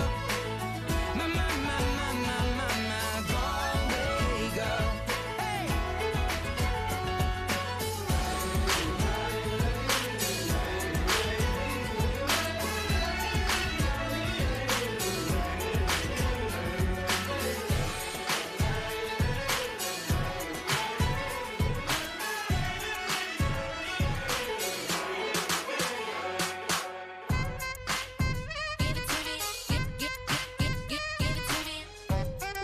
Shut your mouth. Give it to me, I'm worth it. Give it to me. Give it to me. Shut your mouth. Give it to me, I'm worth it. Baby, I'm worth it. I'm worth it. Give me, I'm worth it. Give it to me, I'm worth it. Baby, I'm worth it. I'm worth it. Give me, I'm worth it. Okay, I tell her bring it back like she loves some. Bring it back like she loves some. In the club with the lights off, but you acting shy for. Come and show me that you're with it, with it, with it, with it, with it. Stop playing, now you know that I'm with it, with it, with it, with it, with it, with it. What you acting shy for? Just give me you, just give me you, just give me you. That's all I wanna do. And if what they say is true, if it's true, I'ma give it to you. I may take a lot of stuff, guaranteed I can back it up. I think I'ma call you bluff. Hurry up, I'm waiting out front. You see me in the spotlight, ooh, I love your style. Show me what you got, 'cause I don't wanna waste my time. See me in the spotlight, ooh, I love your style. Show me what you got now, come and make it worth my while. Give it to me, I'm worth it. Baby, I'm worth it. I'm worth it. Give me, I'm worth it. Give it to me, I'm worth it. Baby, I'm worth it.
All right, ladies and gentlemen, while we get ready to commence the next 4 bouts of the night, I would like to bring your attention to a social media competition that was carried out on the official Lanka Fight League social media pages. Here, we selected the boxer with the most amount of interactions for his fight post.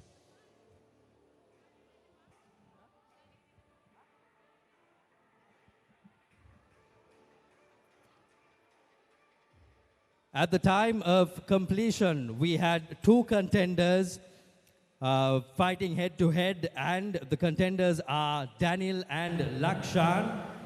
These 2 are in the top 2. Whilst we get ready for the next bout, you can find us on Facebook, Instagram, YouTube, TikTok, and X under the Lanka Fight League name. Make sure to like us and share our page and share your content on our pages, as we would greatly appreciate that.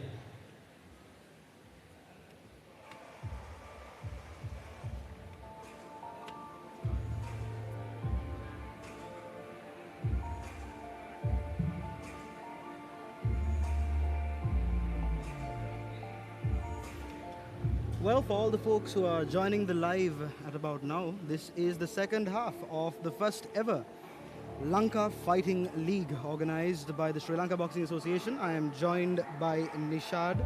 Nishad, how are you doing?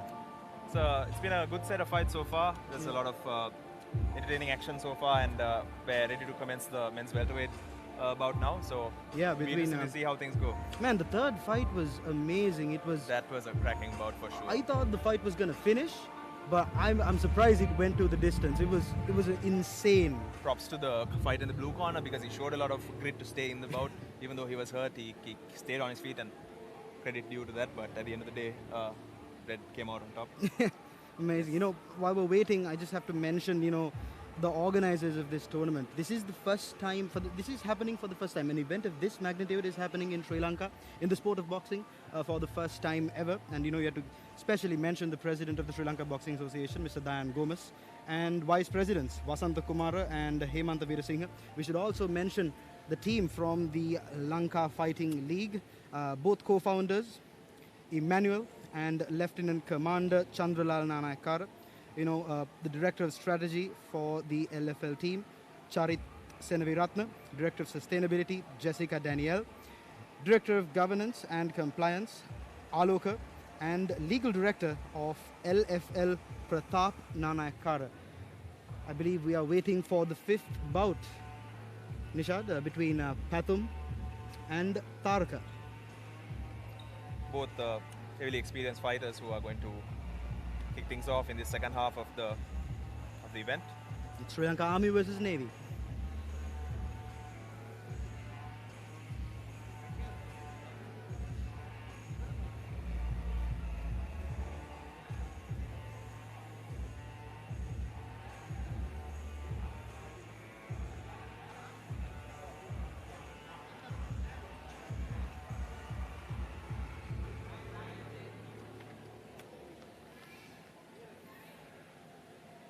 We have 4 more bouts, including the one with Pathum versus Taraka.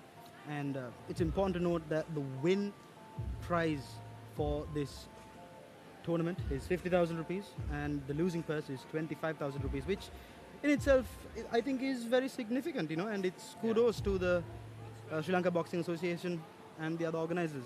Yeah, it certainly incentivizes more action and more, you know, engaging people being willing to take more risks, and that's what gives an engaging viewership for the audience. So I think it's a great setup, and you know, everyone makes money at the end of the day. So it's an interesting approach.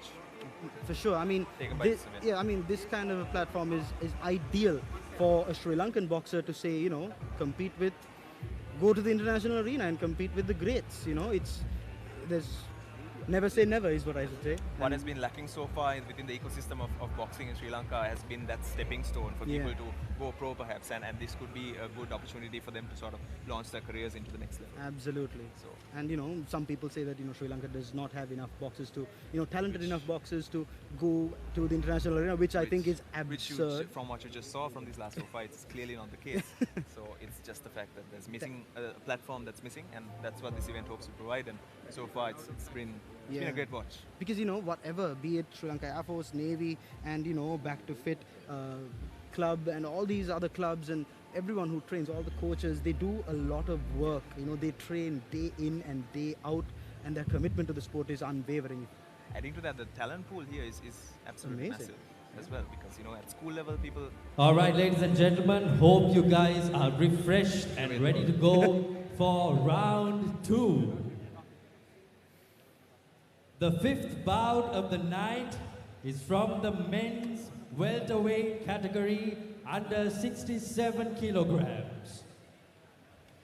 Your officials, when the bout commences, your judges, judge number 1, Miss Prabuddhika Lokuyatehige, Mrs. Chinta Veerasinghe, judge number 3, Mr. Kapila Sugatadasa, judge number 4, Mr. Mahesh Sumanavira, and judge number 5, Mr. Nishanta Dharmadasa.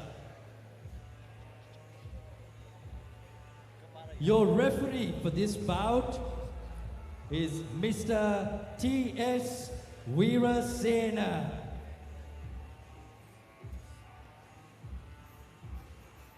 Introducing first, fighting out of the red corner, with his coach, 1-star International Boxing Association, Dhalusha, officially weighing in at 67 kilograms, representing the Sri Lanka Army, a powerhouse boasting gold medals from prestigious tournaments.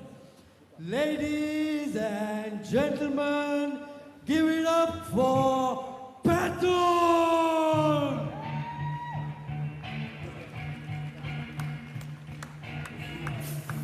Nishad, I have to say, when you see boxers from the Sri Lanka Army team coming into a competition, you know his boxing credentials include gold at the These guys are relentless, and the way they train is very appropriate for a competition like gold this. at the National Boxing Reflected the way they Championship, walk in, you see their aura, their confidence. gold at the Lanka Boxing Tournament, gold at the Clifford Cup Boxing Championship, and gold at the National Boxing Championship 2023. Ladies and gentlemen, fighting out of the red corner, you could say that, yeah. Give it up for Patul! Certainly more of a platform that you do need to, be there and grind it out, because that's what the forces represent. Exactly. So there's definitely And his opponent for the night, fighting out of the blue corner, with his coach, 1-star International Boxing Association, Fernando, officially weighing in at 67 kilograms, representing the Sri Lanka Navy, a fighter with a hunger for victory, with gold medals and accolades from national championships. Ladies and gentlemen, let's hear it for Taraka!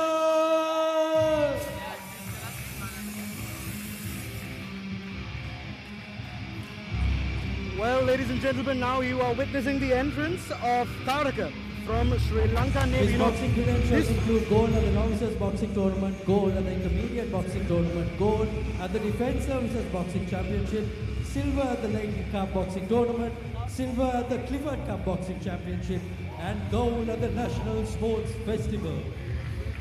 Ladies and gentlemen, fighting out of the blue corner, representing the Sri Lanka Navy, give it up for Taraka!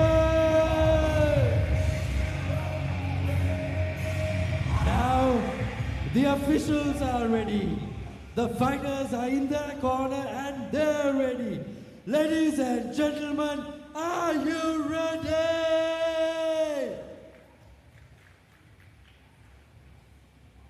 All right, Nishad, Pathum from the red corner and Taraka from the blue corner. Pathum, the fighter from Army, has the height advantage. Let's see how his reach pans out. Again, this is a 67 kilogram men's welterweight bout. Yeah. That's about to be underway. You know, Pathum's coach is Danush Kumar. He has a 1-star in the International Boxing Association. And his opponent's coach, Mr. Fernando, also has a 1-star from the International Boxing Association. And we are underway. Three-minute rounds. Bout number 5. Ooh. Right away, Pathum, the flurry to begin. Taraka steps back, narrowly avoiding the hook from Pathum. Ooh. And Pathum scattered by that straight left. Nishad, if I'm not mistaken, he got wobbled there, Taraka? He definitely got hit there, off balance. Both fighters willing to engage in exchanges very early on in the bout. And this is a crazy pace, my friend. They're both setting a good pace, and Taraka cracked Pathum there and went in again with a straight and a cross. These guys are They now fast. engage in a hook, engage in a clinch on the breakaway. Pathum catches him again, catches his opponent again with a straight and a hook. That hook of Taraka is constantly clipping. Both fighters are very willing here, beginning to engage, and that is not a knockdown, that is simply a slip. No knockdown, knockdown. Fighting continues. Amazing. Taraka again goes in, nice tries exchange. to find his hook of his own, but still unable to. This is a very high-paced affair so far. They haven't. Ladies and Both gentlemen, fighters are really going into it with everything and being very willing to engage so far.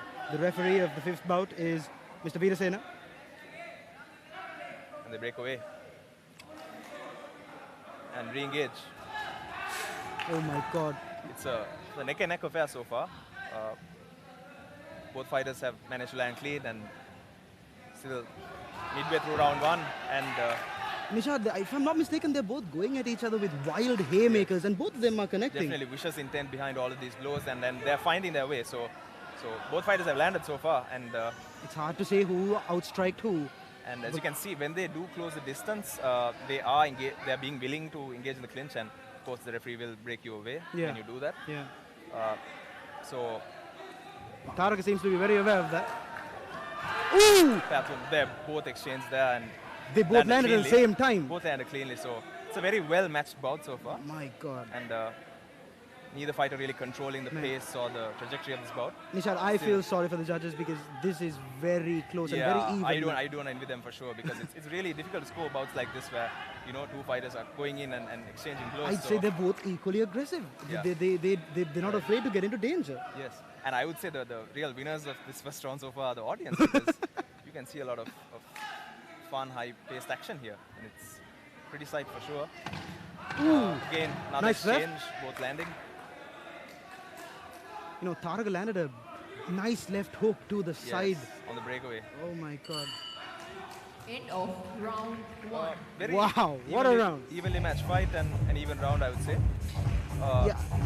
Pathum does seem to have ever so slight reach advantage, which he's trying to use by pawing away and engaging. But I would say Taraka's doing a good job of trying to get on the inside, and he's doing damage of his own. So it's definitely an interesting first round, and let's see how it progresses and what adjustments maybe Taraka's able to make to continue to find his way to the inside and land these.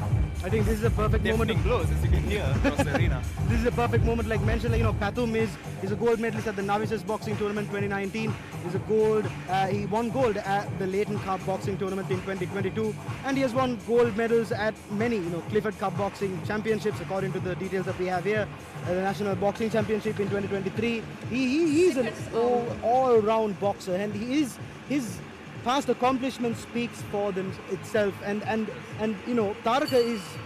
Pathum also seems to have been more active recently, given his recent record participating in Leighton, Clifford and National Boxing in the last year. So he's well-accomplished fighters, both of them, and they go right back into their flurries and engage.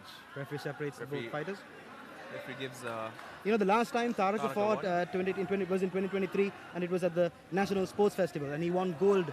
He won a gold medal there. Ooh, wild exchange! Wild exchange from both again.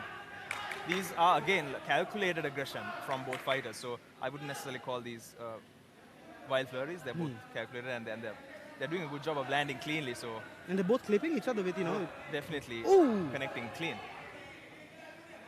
However, I believe that was a big right hook by Pathum from the red corner. That was, and surprising number of warnings being given at this point, given the level of these two fighters. So another one. A count has been given, so it's an 8 count given awarded for in Pathum's favor, and I believe that's and given how close this bout is, that might have a significant impact on the course of this fight. Yeah, that definitely is it counts for the judges when they're scoring this particular round, and Referee that's a huge separating factor. the clinches as per the rules of boxing, of course.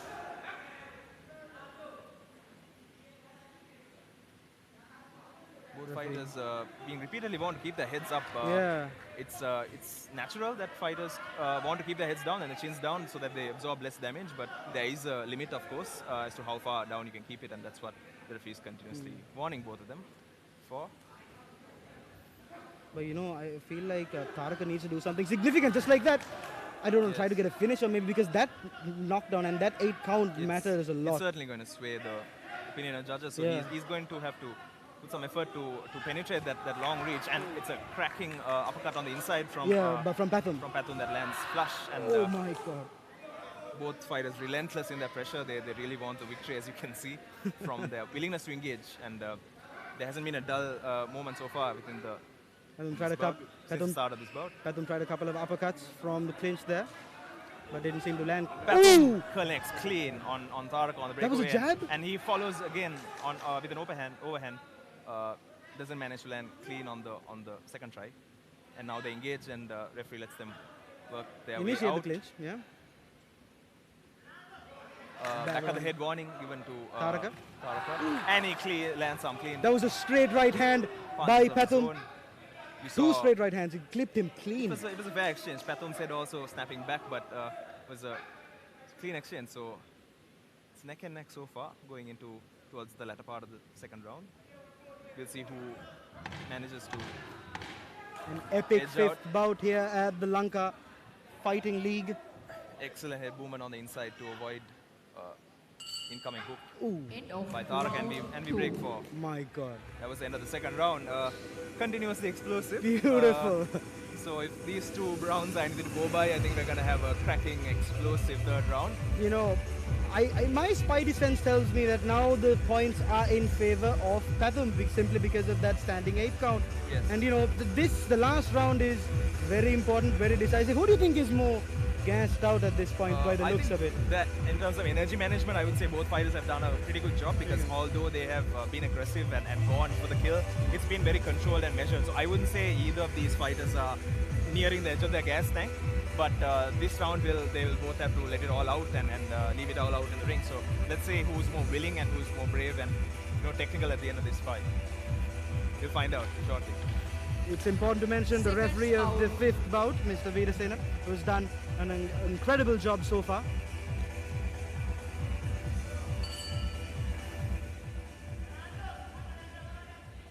Now we commence the third and final round. Here we go. Ooh. Taraka coming straight in with an exchange and gets caught while he's trying to go in. Taraka is very aggressive at the beginning of this round, man. This is good. He's Taraka fighting doing well to keep his head off the center line, and he's but avoiding. I feel like he's putting himself in danger a little bit. He's leaving some openings to his opponent. It's also sort of a necessary risk that he has to take at this point if he wants to get in on the inside, and Pathum's using his reach to really good effect because he's framing well. He's framing well to set up his distance. So that was the second time Pathum landed a nice clean cross at the third round, I believe. Taraka seemingly a bit disoriented at the moment. Yeah. Maybe one of those punches have done a bit of Caused some- damage yeah. caused some. But in terms of not taking punishment, I don't think anyone can judge this fight like that, because both these fighters took some significant damage in the first and the second round, and now in the third round as well. Pathum displaying excellent pivot and repeats on it again, and he's pivoting on his hook, which is a classic southpaw move, and not to mention both these fighters are southpaws. So both these fighters are given the southpaws. lack of experience fighting southpaws, the same applies for southpaws themselves. So it's definitely an interesting dynamic going on right now. I believe there was a warning. Yes, Taraka won yet again. Yeah. Oh, nice cross clean on Patum. And another shot. Taraka is by initiating Taraka. all of his attacks looking for that overhand right. No, I feel like he's looking for the knockout right there. Yes, he's lunging in for that. He's changing levels and lunging in for the overhand right, and he might just land it because he's getting closer and closer to penetrating that long reach of Patum. And now Patum also seems more spent than he was at the start of the round. So, nearing the latter part of this bout, both fighters are going to have to dig deep and How about the mentality of Taraka, my friend? He is putting himself in danger to get that finish and to make a statement. This is an epic bout. Certainly faced adversity in that second round with that knockdown, but he hasn't let that get to him. He's continuously applying pressure, and he might just get rewarded for it in this round if he finds home with that overhand right, or left rather. Yeah. You know, that overhand right, I feel like is his strongest weapon right now, his strongest tool. Or the overhand left like that, you know, by Taraka. Ooh! I believe Patum clipped him with a right hook. Patum has had great success with that pivot hook, and he's also trying to switch stances around and offer different looks. So now in opposite stance. He's switching around, which is interesting to see for sure at this level. And to do that in the third round is amazing. And clips him and turns away. I have to appreciate Patum's footwork. Oh, last 10 seconds. Patum lands counter as Taraka was trying to engage. And we end on an exchange. What a fight. Audience. That was the 5th bout, ladies and gentlemen, and we have 3 more to go. Oh my God. The audience certainly reciprocated the energy of the fighters towards that end. We definitely were in for a show here, and like I said before, I don't envy the judges at all because although going by the numbers, I would say Patum would have edged out and outlanded just by a narrow margin and the knockdown. Yeah, man. I mean, if you look at both these guys' past accomplishments and their credentials, you know, this kind of situation it's nothing new to them. They have been in danger quite some time before at other tournaments, but they have survived and they have won amazing. They've done amazingly, and kudos to both these guys for their wonderful performances here at Lanka Fighting League. We await the bid. Now we wait for the official decision.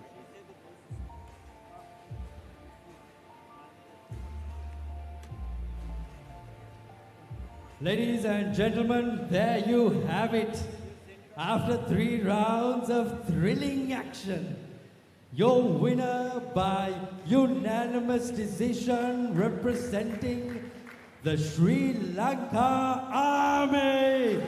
Make some noise for Patum! Nishad, unanimous decision. What a victory. What a victory. Yes, congratulations to Patum, who came out on top in this affair.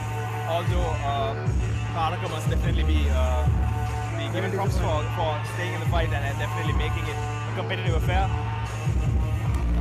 However, the fighter from Army takes the win here and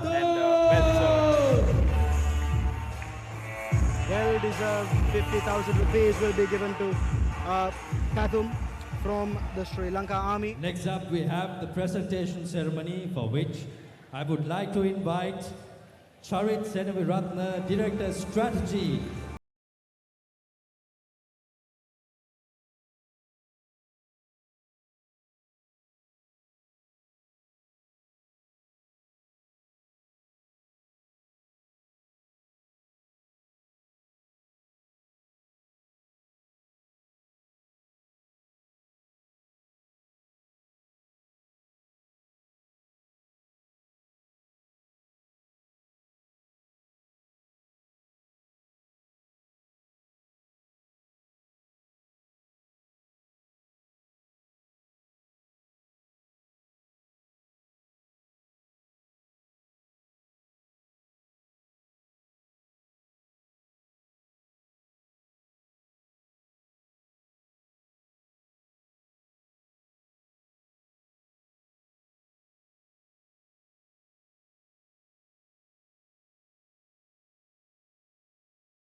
of the night is from the women's featherweight category under 57 kilograms. Your officials when the action begins are Judge number 1, Mr. Nishanta Dharmadasa, Judge number 2, Mr. T.S. Virasena, Judge number 3, Mr. Mahesh Sumanavira, Judge number 4, Mr. Kapila Sugadadasa, and Judge number 5, Mrs. Chinta Virasinghe. Your referee for this bout, Mr. Lakshman Tilakaratna.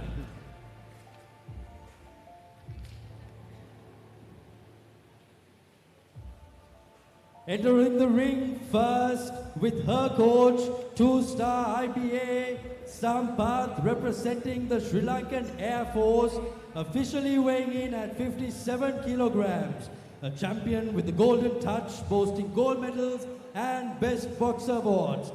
Fighting out of the red corner, ladies and gentlemen, make some noise for Ishara!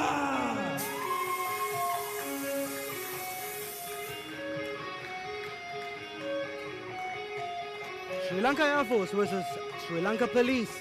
Ishara versus Chamali.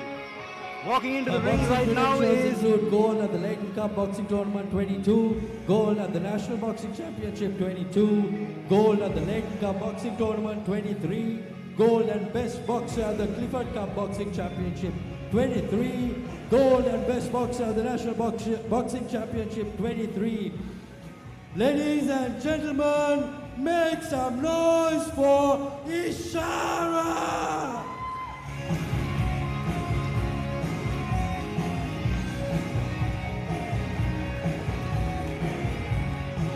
And her opponent for the night, fighting out of the blue corner, representing the Sri Lankan Police, with her coach, national level Bandara.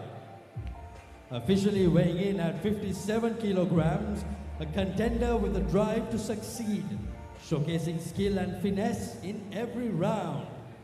Ladies and gentlemen, give it up for Shamila!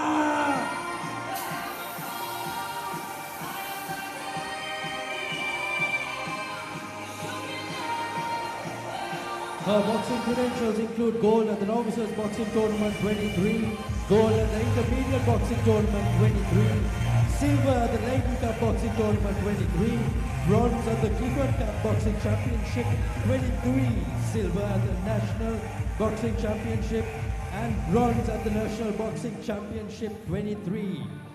Ladies and gentlemen, let's give it up one more time for Shamila!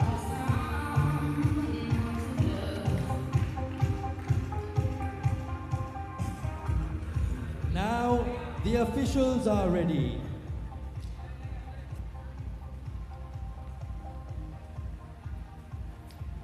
All right, ladies and gentlemen, this is the 6th bout. It is in the women's featherweight The division. fighters are ready and they are in their corners. For those in attendance and those watching around the island, ladies and gentlemen, let's go to war!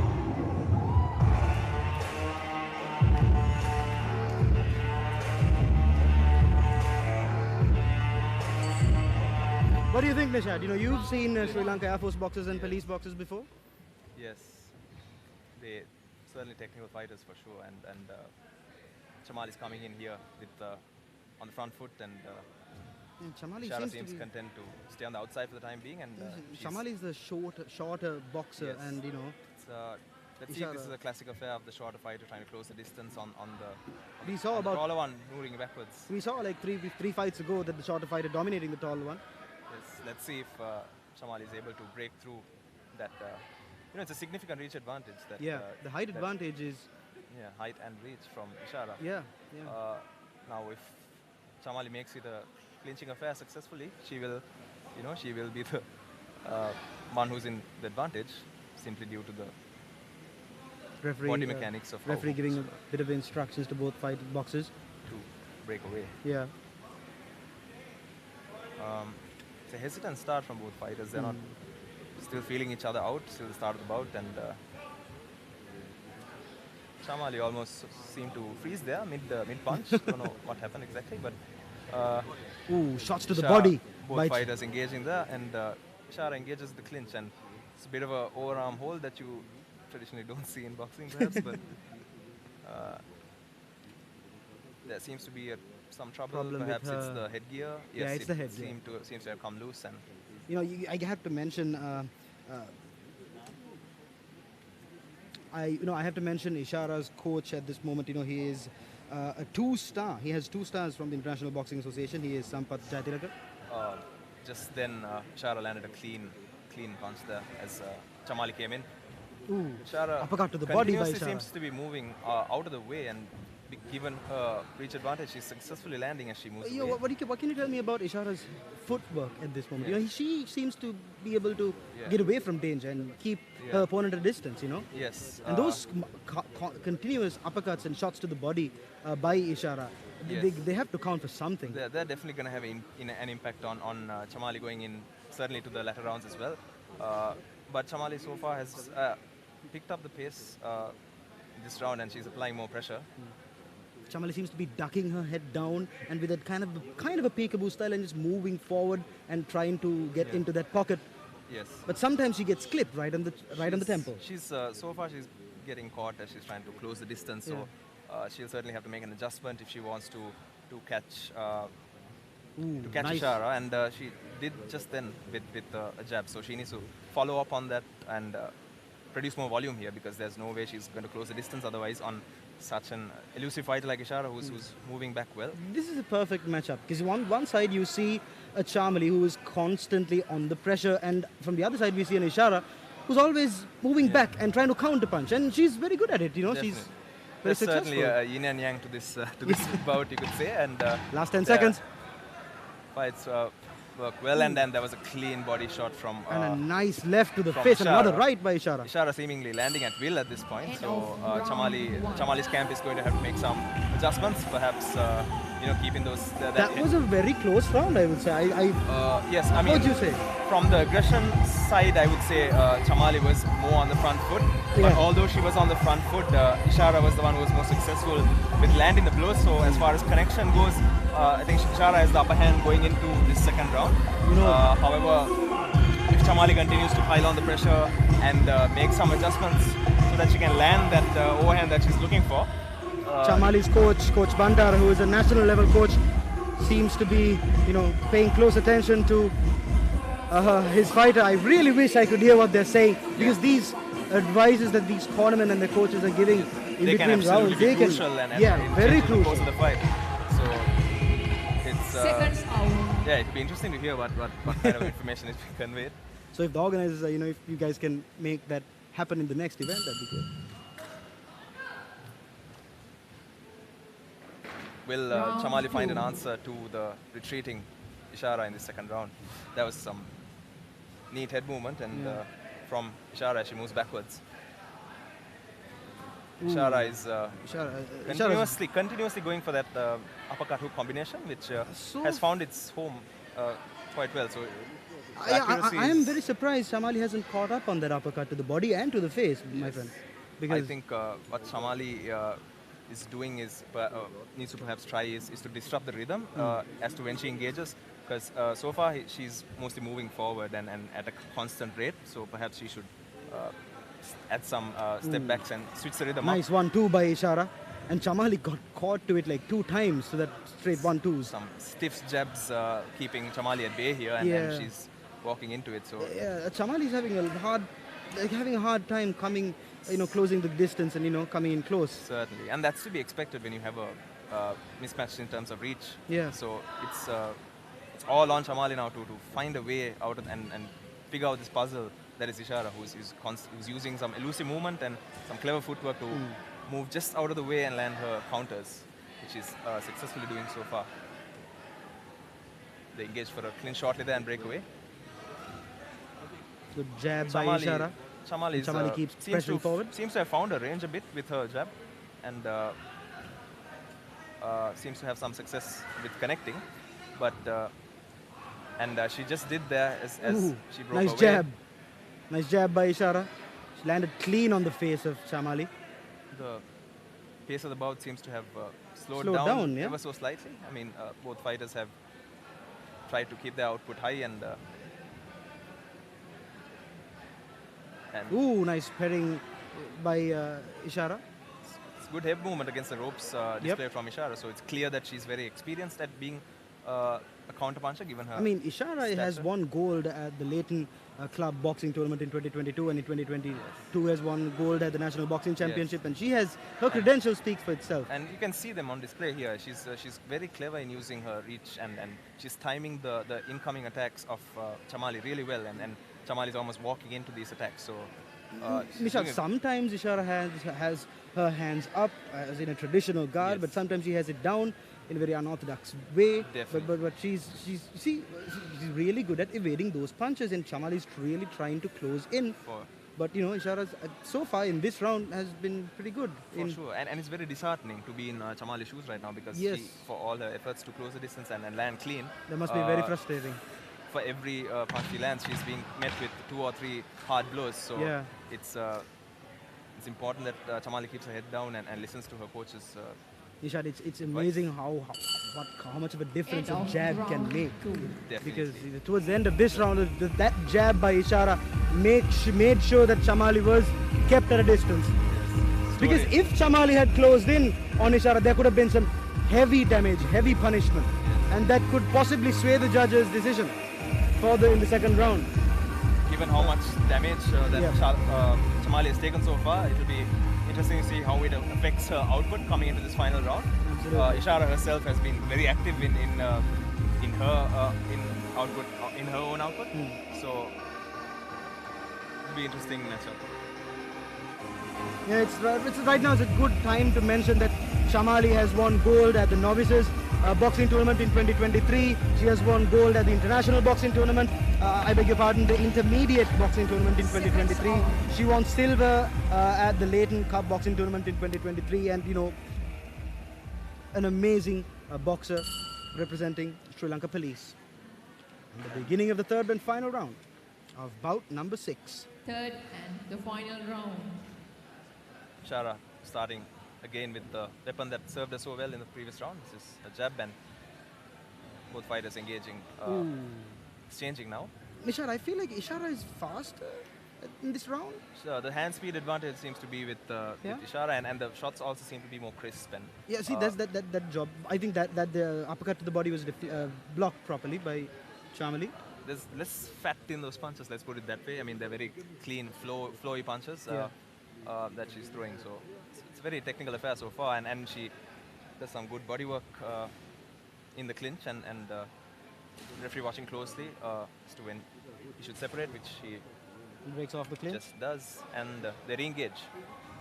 It's very important for Chamali to pile on the pressure now, because from the outside perspective, it does look like she's down on the scorecards at this point in time, so she needs to really put it all on the line here. And I'd agree. I mean, right now, how much time does she have? About 2 minutes? About 2 minutes to change the course of this fight.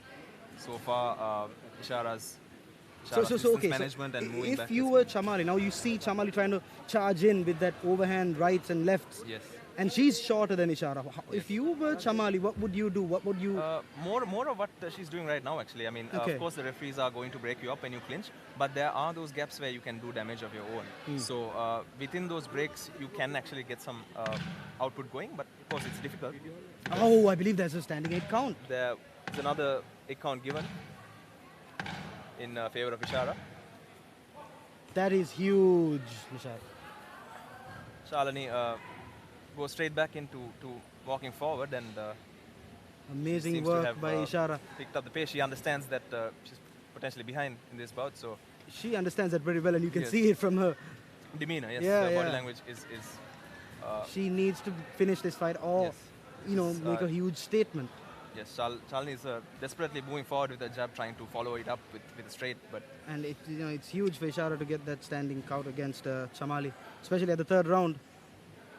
Referee giving a warning to Ishara, Chamali. given her stature at this particular category, I imagine is more experienced in being the fighter who's elusive, who's moving backwards. So all of that experience is on display here, because she's done a great job of staying out of the slightly out of the reach, and she just caught Chalani multiple times with a hook as Chalani was engaging, and they enter the clinch, and Chalani seems quite spent at this point. Yeah, I feel like Chalani needs to be more aggressive at this, especially, I mean, how much seconds does she have left? Yes. It's like a few seconds. Okay, last 10 seconds.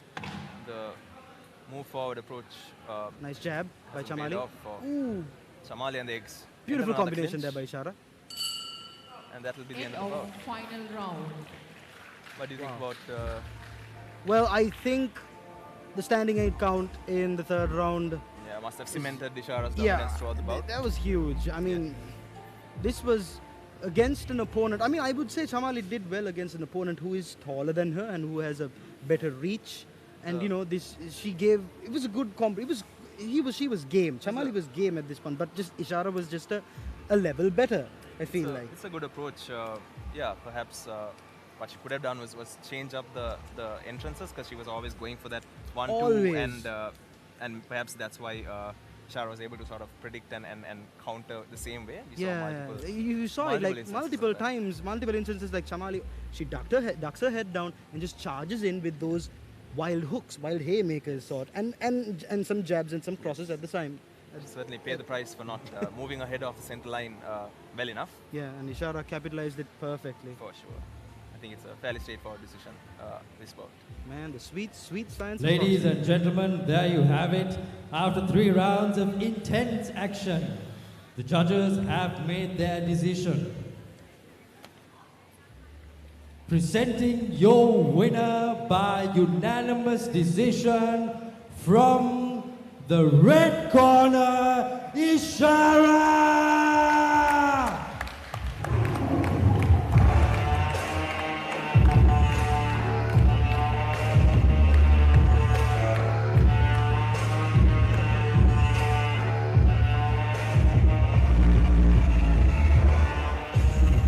Next up, I would like to invite Jessica Senaviratna, Director Sustainability Lanka Fight League, to come on stage and hand over the checks to the winner and the runner-up. Ladies and gentlemen, your winner by unanimous decision, fighting out of the red corner, representing the Sri Lanka Air Force, Ishara!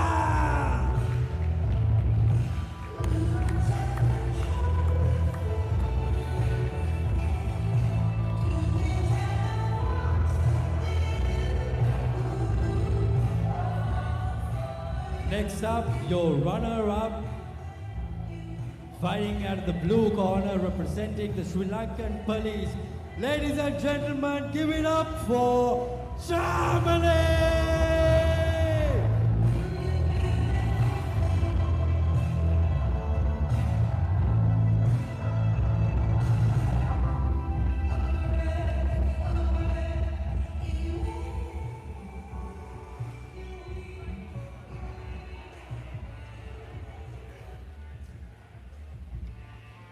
Thank you, officials.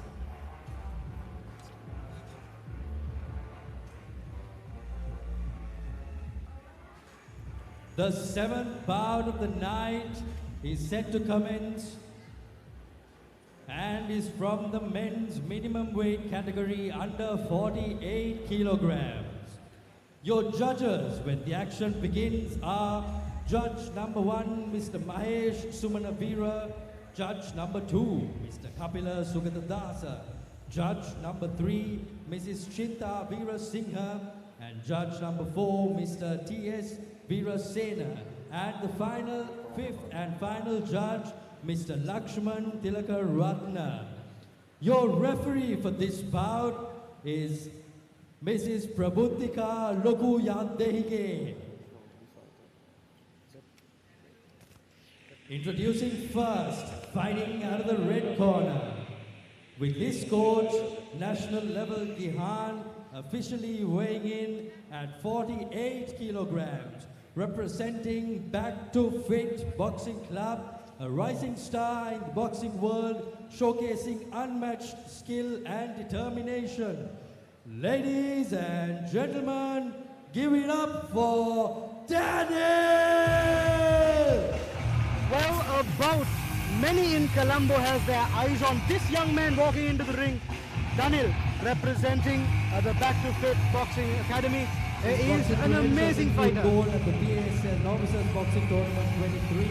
Nishad, I've seen this guy perform previously at the BASL Novices Boxing Tournament and all that. And let me tell you, his footwork is phenomenal. His head movement is out of this world, and he moves in and out of danger very quickly. And I'd say his biggest strength and his biggest attribute and his biggest tool is his strength. Fit Boxing Club, give it up for Daniel! Particularly within this category, which is 48 kilograms, what you see is a lot of movement within these bouts. So somebody who moves well, they definitely have an advantage. So And his opponent tonight fighting out of the blue corner with his coach, one-star International Boxing Association, Dhanush, officially weighing in at 48 kilograms. Representing the Sri Lankan Army, a relentless force in the ring with an impressive array of victories under his belt, including numerous gold medals at national championships. Ladies and gentlemen, let's make some noise for Lakshan! All right, representing the Sri Lanka Army, Lakshan. You know, he has won gold at the Novices Boxing Tournament in 2019. His accomplishments, you know, he's won gold at many tournaments, and he's a phenomenal boxer. I've seen him box before. 22, gold at the National Boxing Championship 22, and gold at the National Boxing Championship 23. Ladies and gentlemen, your contender from the blue corner representing the Sri Lankan Army, Lakshan!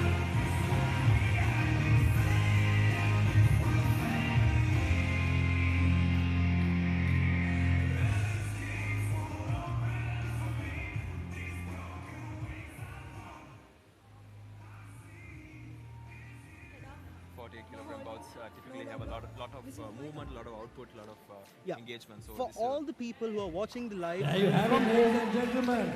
The officials are ready. The fighters are ready. Are you ready? Just a kind reminder, this is a fight happening in the minimum weight, men's minimum weight division. And in this weight division, anything can happen at any second. So I advise you, do not blink during this fight, because both these guys are very, very fast.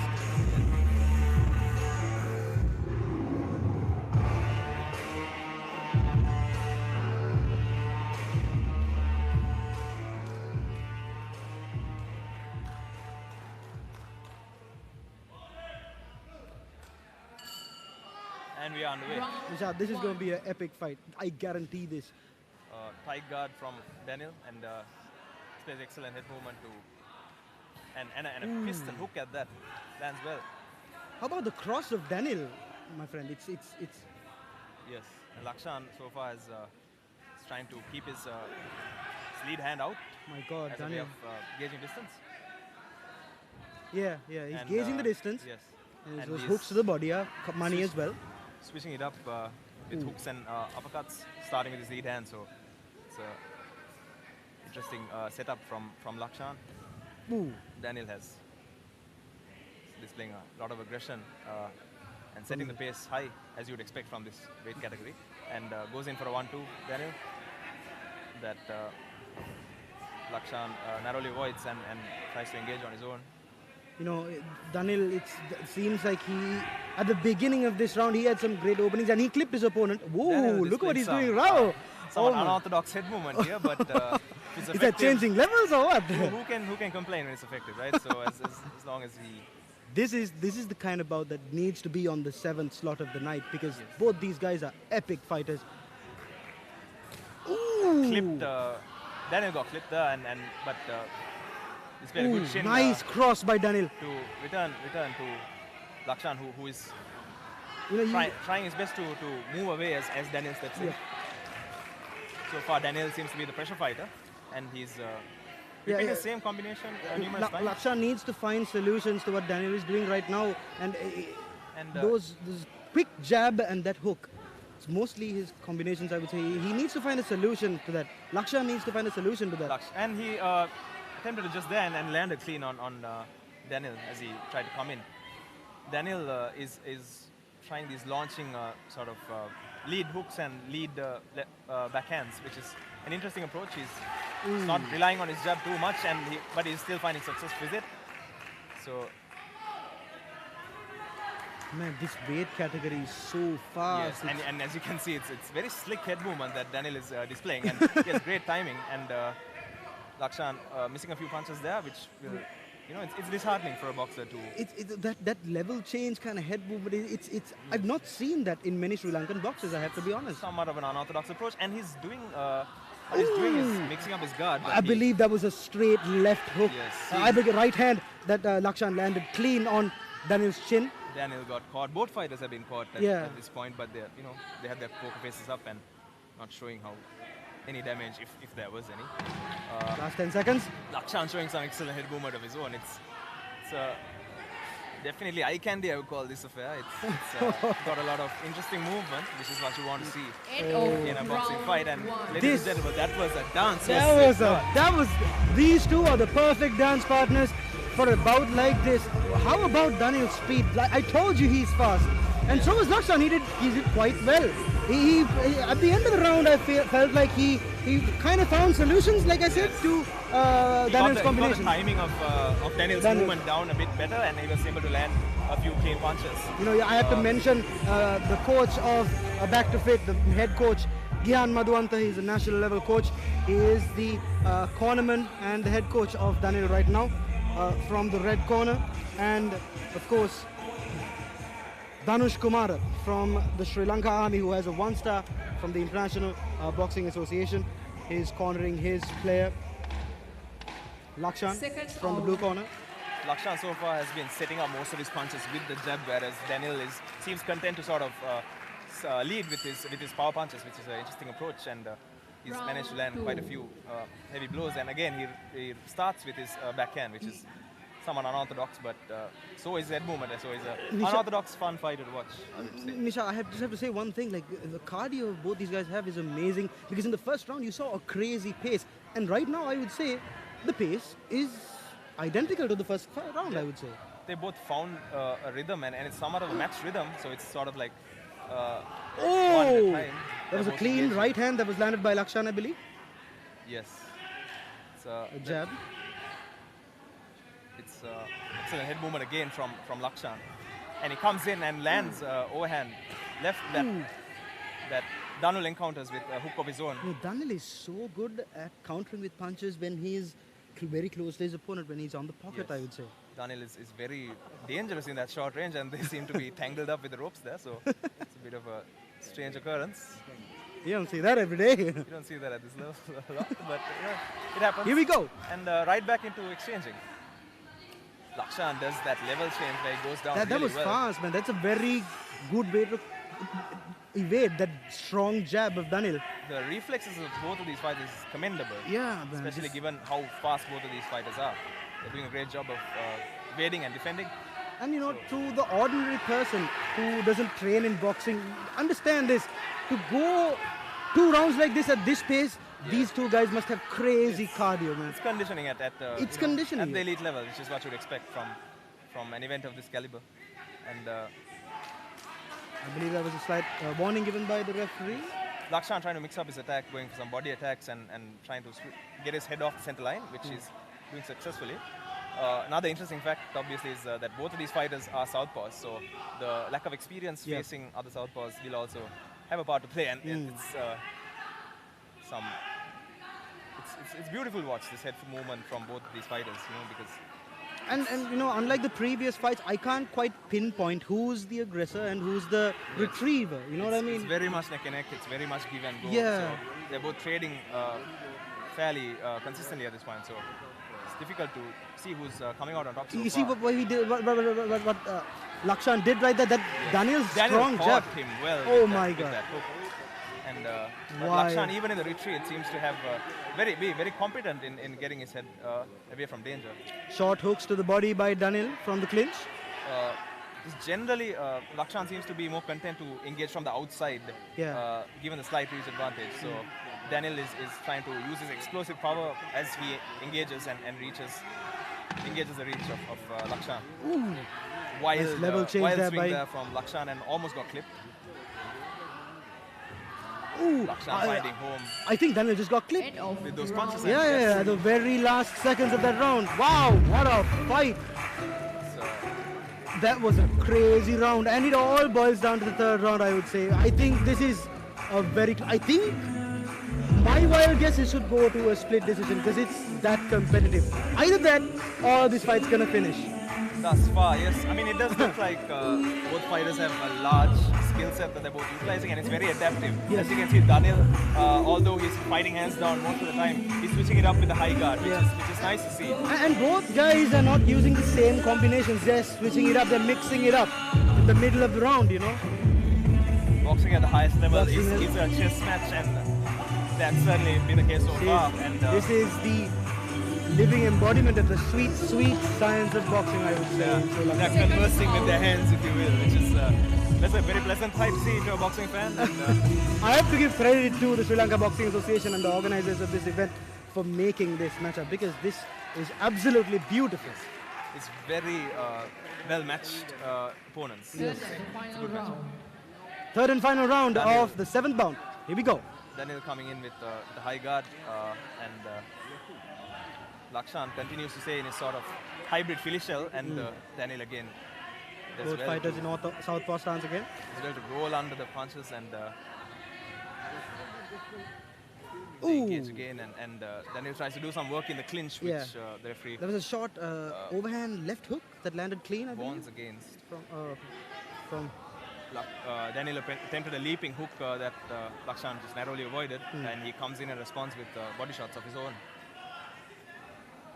Lakshan trying to bait Daniel in and catch him as he comes in. He's trying to get the timing of the incoming attack just right, and went in for overhand right, which narrowly missed.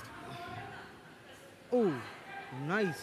Nice shots there. Daniel did some work to the back of the opponent, which is not I believe permitted the referee showing a stern warning to Lakshan there. And, it's getting a bit more handsy, I would say. They're getting more physical in terms of being in the clinch. That guard of Daniel is working its magic right now. Most of the shots Lakshan is throwing, is landing on the guard. Which is interesting because at the start of the bout, Daniel sort of presented an open head with his hands down. So it's interesting to see how he made that adjustment. His approach, and so far it's paid dividends, that slight adjustment. So Lakshan trapped against the rope, and he does well to roll twice. Lakshan's the way he parries these punches are money, man. Yes. Oh, see the beautiful head movement by Lakshan. Almost like he sees it in slow motion, which is so not the case, because the speed of both of these 40-kilogram punches is absolutely insane. Breathtaking. Yes. And wild exchanges, couple of wild exchanges there. Lakshan tries the 1-2 and then gets clipped coming in. Lakshan doing well again to avoid. He's doing at the end of at this stage of this round. I feel like Lakshan is doing well against that lead jab of Daniel. He seems to have the timing of it down, and he's avoiding Daniel's attacks as well quite efficiently. Ooh, nice right hand by Daniel, lands cleaned on the face. Just as Lakshan was trying to move out of his way, got caught, got clipped. The referee breaks off the clinch. All the action we've seen, thankfully, we haven't seen Ooh, much. my friend, that was a straight left hook that landed clean. He clipped him, Daniel clipped him. And again, with a hook on the breakaway. So Daniel has kept his pressure somewhat relentless, and both of the output has been constant throughout this bout. This is the kind of pace we need. This is the final seconds. Come on, both of these, and final 10 seconds. Come on. How you leave a lasting impression on the judges. So this crucial round will be decided, and Daniel did really well to land that hook towards the end of the round. What a fight! What a fight! Credible display by both fighters. What do you think? I mean, Daniel's combinations were crazy. Some of them I couldn't even quite see properly because he was that fast, man. It's a tough job to describe what they're doing, because it's happening in real time, and it's so fast. Just the hand speed of these very these lighter weight classes. It's a lot happening really fast. I think the head movement of both these fighters were on point, and I think they were neck to neck, in terms of footwork and head movement. And especially the way Daniel, ducked under and changed his levels and, moved his head like that to evade all those wild hooks Lakshan threw at him. That was amazing. And all the wild aggression, I'd say, still technical from both fighters, even the flurries that they went for. Yeah. So it's obvious that they're highly skilled elite fighters at this level. I honestly can't tell it's who an won. interesting, I can't. It'll be interesting to see who comes out on top. It's so... Ladies and gentlemen, there you have it.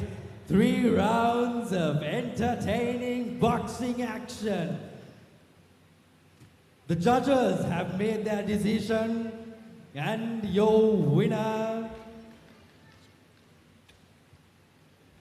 representing the Sri Lanka Army from the blue corner, Lanka!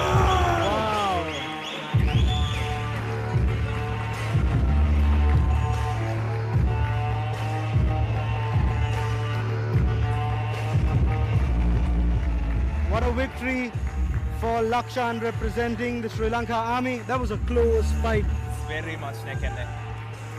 I can imagine how disappointed Daniel is. Next up, we have the presentation ceremony, for which I would like to invite Emmanuel Murugaya, co-founder Lanka Fight League and founder of El Shaddai, to present the checks to your winner and the runner-up.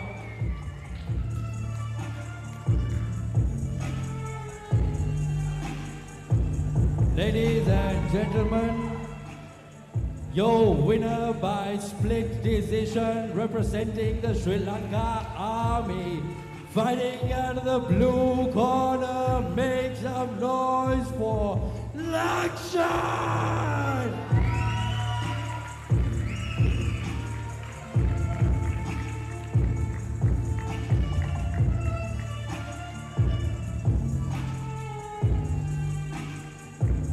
Next up, we have the runner-up, fighting out of the red corner, representing Back to Fit Boxing Club.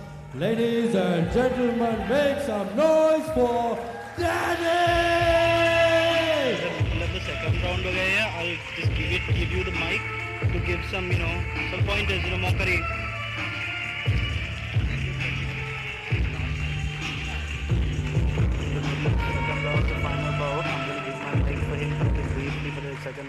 Thank you, Emmanuel. So we can give some comments. That's it. Just to be nice.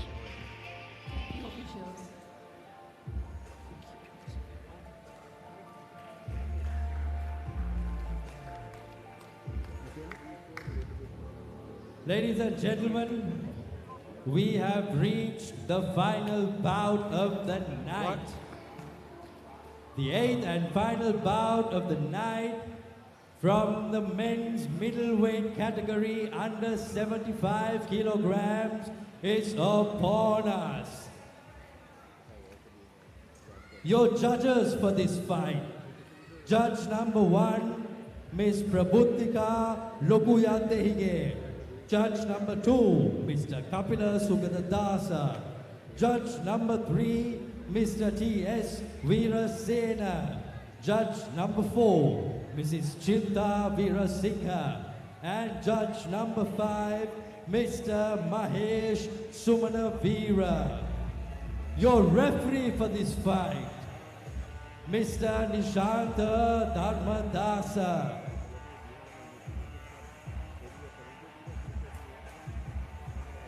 Introducing first, fighting out of the red corner with his coach, 1-star International Boxing Association, Dhanush, officially weighing in at 75 kilograms, representing the Sri Lanka Army, a relentless force in the ring with gold medals and best boxer awards to his name. Ladies and gentlemen, give it up for Shamir!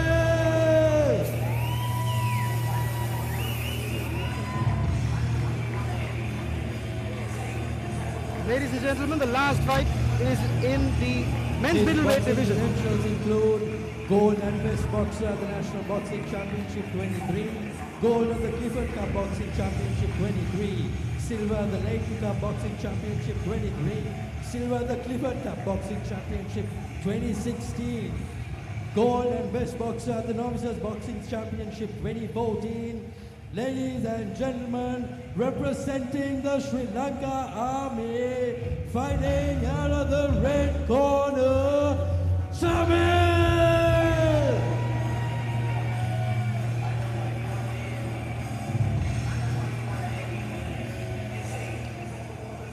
And his opponent for the night, fighting out of the blue corner, with his coach, one-star International Boxing Association, Fernando, officially weighing in at 75 kilograms, representing the Sri Lanka Navy, a skilled boxer with an impressive track record in both national and international competitions. Ladies and gentlemen, let's hear it for Indica!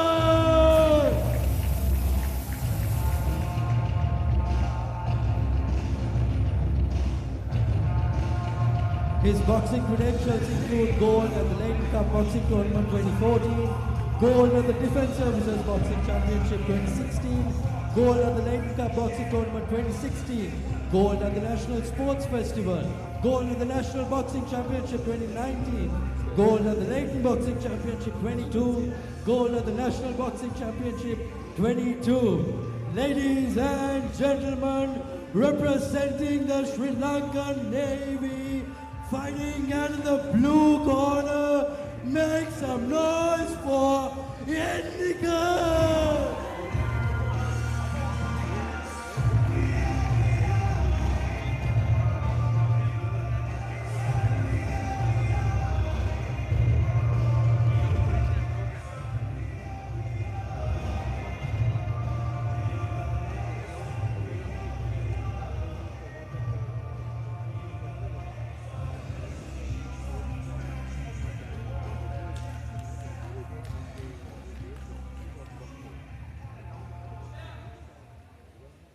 Keep your heads up. Open glove. Listen to my command. Good luck. Now the officials are ready. The fighters are in their corner and they are ready. Ladies and gentlemen, let's go to war! The 8th and final bout of the Lanka Fighting League. Chamil versus Indica. Sri Lanka Army versus Sri Lanka Navy. I think the co-main event was something to sort of get you going. This is the main event of the evening. So. And that fight leading up to this fight, you know, this is in the men's middleweight division, so you can expect some heavy shots from both these guys. I don't even know if the fight will go to the distance. There's a very big chance that it could finish in the first, second, or third round. I am not sure. I guess we'll find out shortly. Both these guys have impressive accomplishments from past competitions. They begin, Chamil is a southpaw and lunges right in and gets caught by Indica. Opposing stance, huh? As he come in, opposing stances. Chamil trying to Ooh, nice head movement there by and Indica made it nice. Chamil cracks Indica as he moves back and Indica responds in kind. A referee giving a warning to Indica there. Explosive start to this first round. Explosive. And Indica. And if that overhand right had left had landed, that would have been the finish of that end of this fight. But luckily, Indica has some great head movement. Ooh. Indica got caught to the body as he was trying to evade. You know, Chamil was very smart. Chamil He knew his opponent was going to duck behind, and he went for the body. Chamil is using that lead hand to set up a rhythm and then break it. Exactly. With his backhand, which is classic approach used by boxers, and he catches Indica. A good moment for Indica, who responded as well. So clean exchange there. Both fighters have their guards down, which is Indica trying to switch up his attack and then. How about the head movement of Indica, man? Just in time. Beautiful work there by Indica. From Indica, and he comes in and lunges and goes to the ground, but the judge will rule that a slip and not a knockdown. Yeah. Chamil caution not to push his fighter down. Both the fighters targeted there for like an uppercut, but it didn't land. both narrowly missing there. Yeah. On the break. Shamila trying to lunge in with his 1-2 and has Indika against the ropes. And Indika is very good at not getting hit in those, you know, when Shamil is trying to advance, he's coming in with all these crazy shots. But Indika is really good at, you know, not getting hit there. What do you think about his head movement? Indika's head movement is crisp, it's for sure. And he's always trying to find his counters on his head movement, which is good quality in a boxer for sure. You know, he has participated at the Eindhoven International Boxing Tournament in Netherlands in 2017. Really well from Shamila, and now has Shamila against the ropes for the first time, and It Shamila was- also returns in kind. Yeah, it was Indika who was back up against the ropes a few seconds ago in this round. Shamila Ooh, is, beautiful work there by Shamil. I believe he landed those 1-2s. the first few straights missed, but the last few found their home, and Shamila displaying some excellent movement of its own as he moves away from, pivots away from the rope, Corner. but now he's stuck back again in the rope, so... Yeah, Indika good work is- there. If he had stayed there, it would have been very problematic for him. Indika seems content to have the middle of the ring and Yeah. not force his fight against the ring, and they both exchange yet again. Shamila sort of taunting his opponent to come in, and they're exchanging some gestures Go! there. Nice right hand there, landed clean by Indika. The southpaw trying to pivot away as he hooks, which is a classic attack. And on the break, Shamila catches Right Indika. on the last second, Shamil landed a nice left hook. And Another my explosive God. bout, so main event worthy. This is amazing. This is perfect for the last and final bout. You know, I have to say, both these guys, their coaches are amazing. Both their coaches have 1 star from the International Boxing Association. You know, Dhanush Kumara coaching Shamil, representing the Sri Lanka Army, and Coach Fernando, who also has a 1 star from the International Boxing Association, representing the Sri Lanka Navy, coaching Indika. What a fight. What a fight.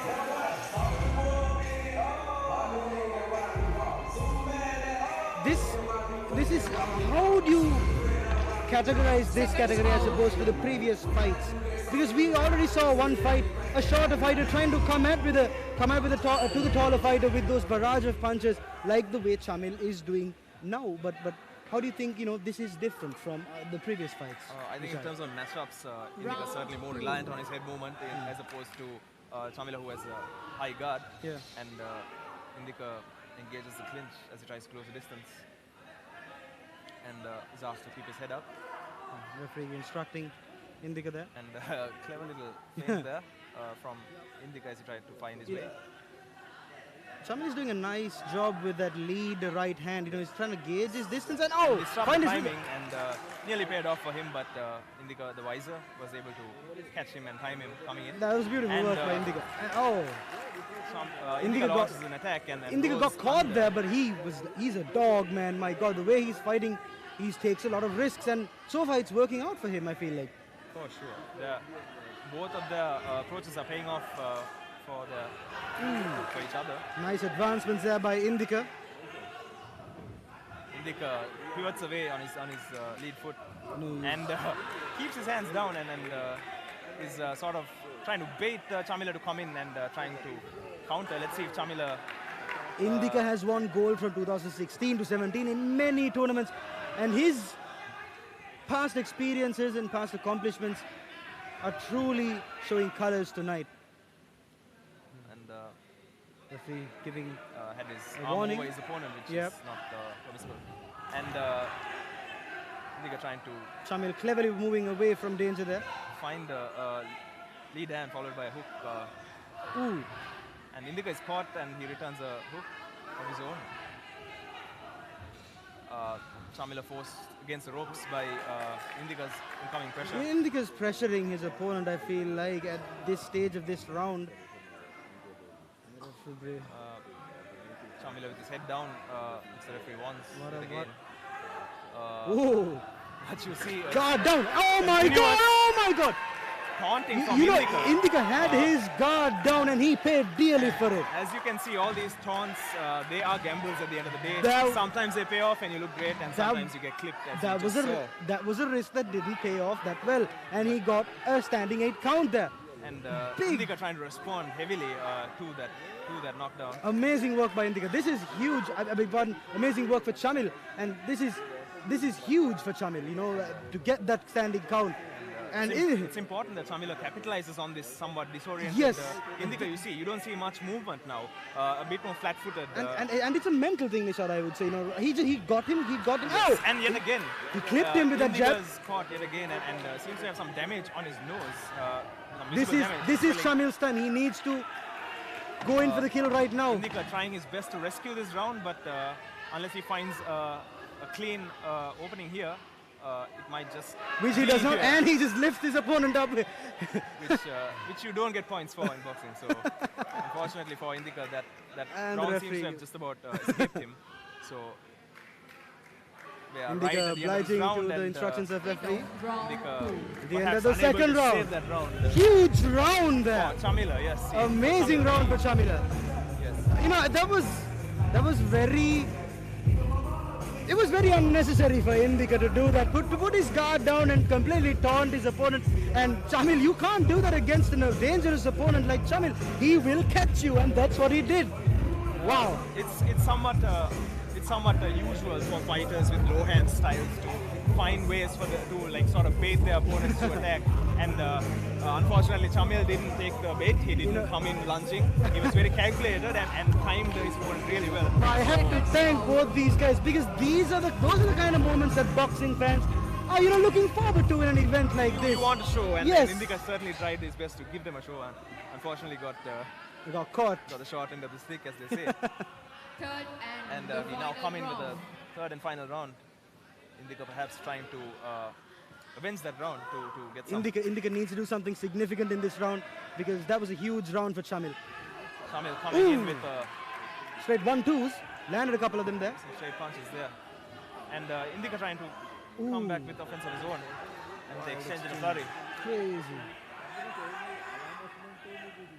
Indika continues to keep his hand down and tries to... And now he has a high guard. Yeah, he's also has an adaptive guard. Yeah. As he gets closer to his opponent, he raises it and displays some more showmanship there that the crowd responds to. But one thing I noticed, Chamil's overhand right, he needs to stop doing that. See, Indika keeps on ducking over it.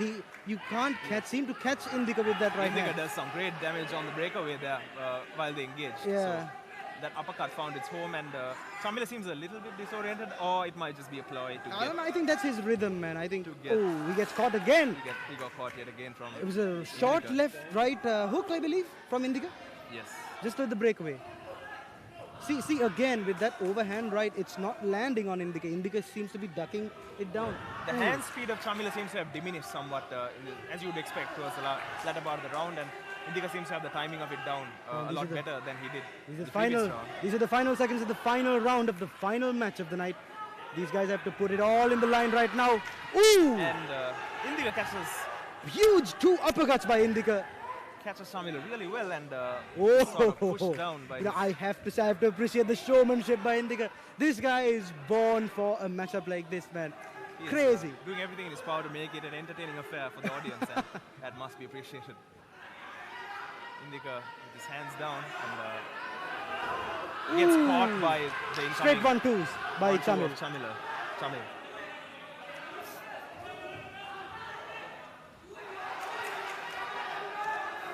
Indika trying to walk down his opponent and has Chamil against the ropes. Aslam, what can you tell me about this final round? It's a hard-hitting round. Both boxers look exhausted, but they're eager to get in that haymaker. Not connecting, but very, very interesting. And Chamil is now on the back foot more so than Indika was towards the last part of the previous round. So it's Indika who's pressuring at this point of the round, I feel like. He's the man moving forward. Yeah. Wow. They tie up. Man, this is an epic bout, man. These guys... What a fight we see, ladies and gentlemen. And Indika clipped Chamil yet again. Chamil seems to be somewhat wobbly legs.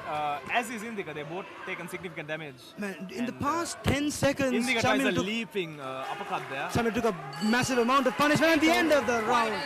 What a fight. What a fight we have just What witnessed. a fight. these types of fights are what boxing fans are always looking forward to, because this shows the essence of what boxing is. Boxing in Sri Lanka at the highest level, ladies and gentlemen. You know, this is about at the men's middleweight division. And to hit and not get hit, that is boxing, and these guys have done it at such a high level, and they made it look pretty as well for the audience. So huge props to both these fighters. The judges are going to have a splendid time scoring this bout. Yeah, Aslam, what do you got for us? This bout was very hard to predict. I like the boxing blue. He was very entertaining to watch. Quite unconventional. We'll have to wait and see what the judges have to offer here. I'm lost for words. But I did like the boxing blue with his superb performance, entertaining the audience here and giving us a wonderful final bout. And now we go for the official decision. All right, ladies and gentlemen, was that an intense 3 rounds or what? The judges have made their decision. Your winner by split decision, representing the Sri Lanka Army, fighting out of the red corner, Tommy! I believe that knockdown in the second round contributed a lot to that very close split decision. But nevertheless, what a fight by both these gentlemen. Tonight they proved that elite level Sri Lankan boxing is very common in the sport of boxing as a whole, if you take a look at it. Certainly. And they both represented their sport really well today, and excellent display of both skill and will from both fighters and all bouts really. Amazing work there by both these guys. And what a way to end a captivating night. We have the presentation ceremony, for which I would like to invite retired Lieutenant Commander Chandralal Nanayakara, co-founder LFL Lanka Fight League, to make his way to the ring to present the checks to the winner and the runner-up. Thank you.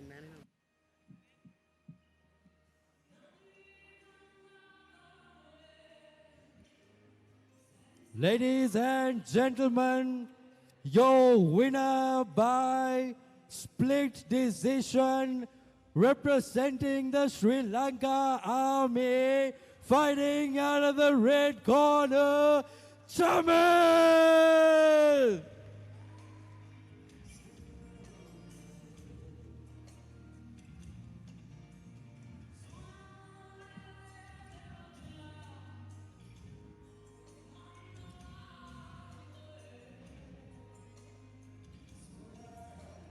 All right, there you have it, ladies and gentlemen. The victor from the red corner, Jamil. Next up, we have the runner-up from the blue corner, representing the Sri Lanka Navy. Ladies and gentlemen, give it up for Indika.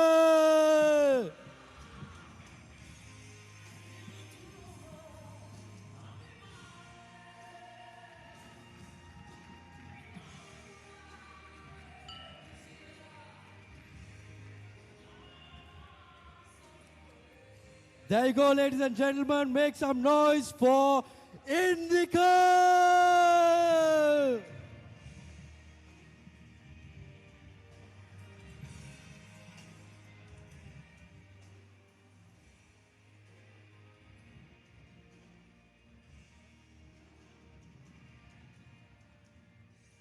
All right, ladies and gentlemen, and with that, we have reached the end of all 8 bouts.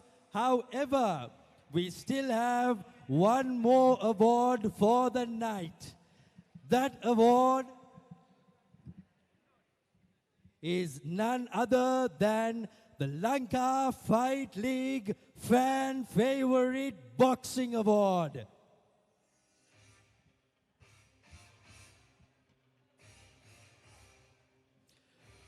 This award was given out to the most popular boxer in the competition who got the most amount of interactions on Facebook and Instagram for his boxing post.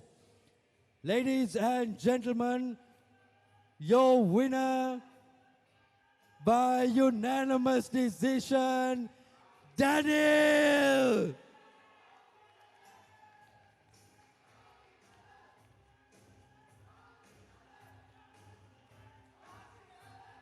And to present the award for the Fan Favorite Boxing Award, I would like to call upon the President of the Boxing Association of Sri Lanka, Mr. Dian Gomez.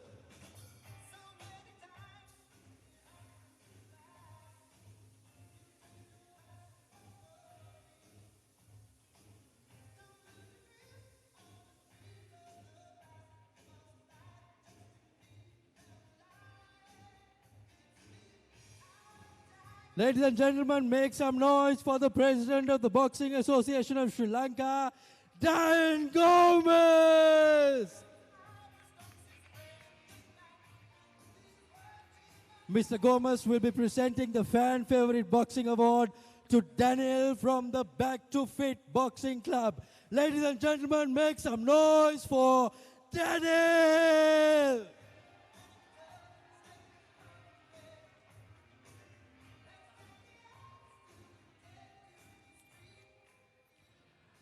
All right, thank you, Mr. Gomez. Thank you, Daniel.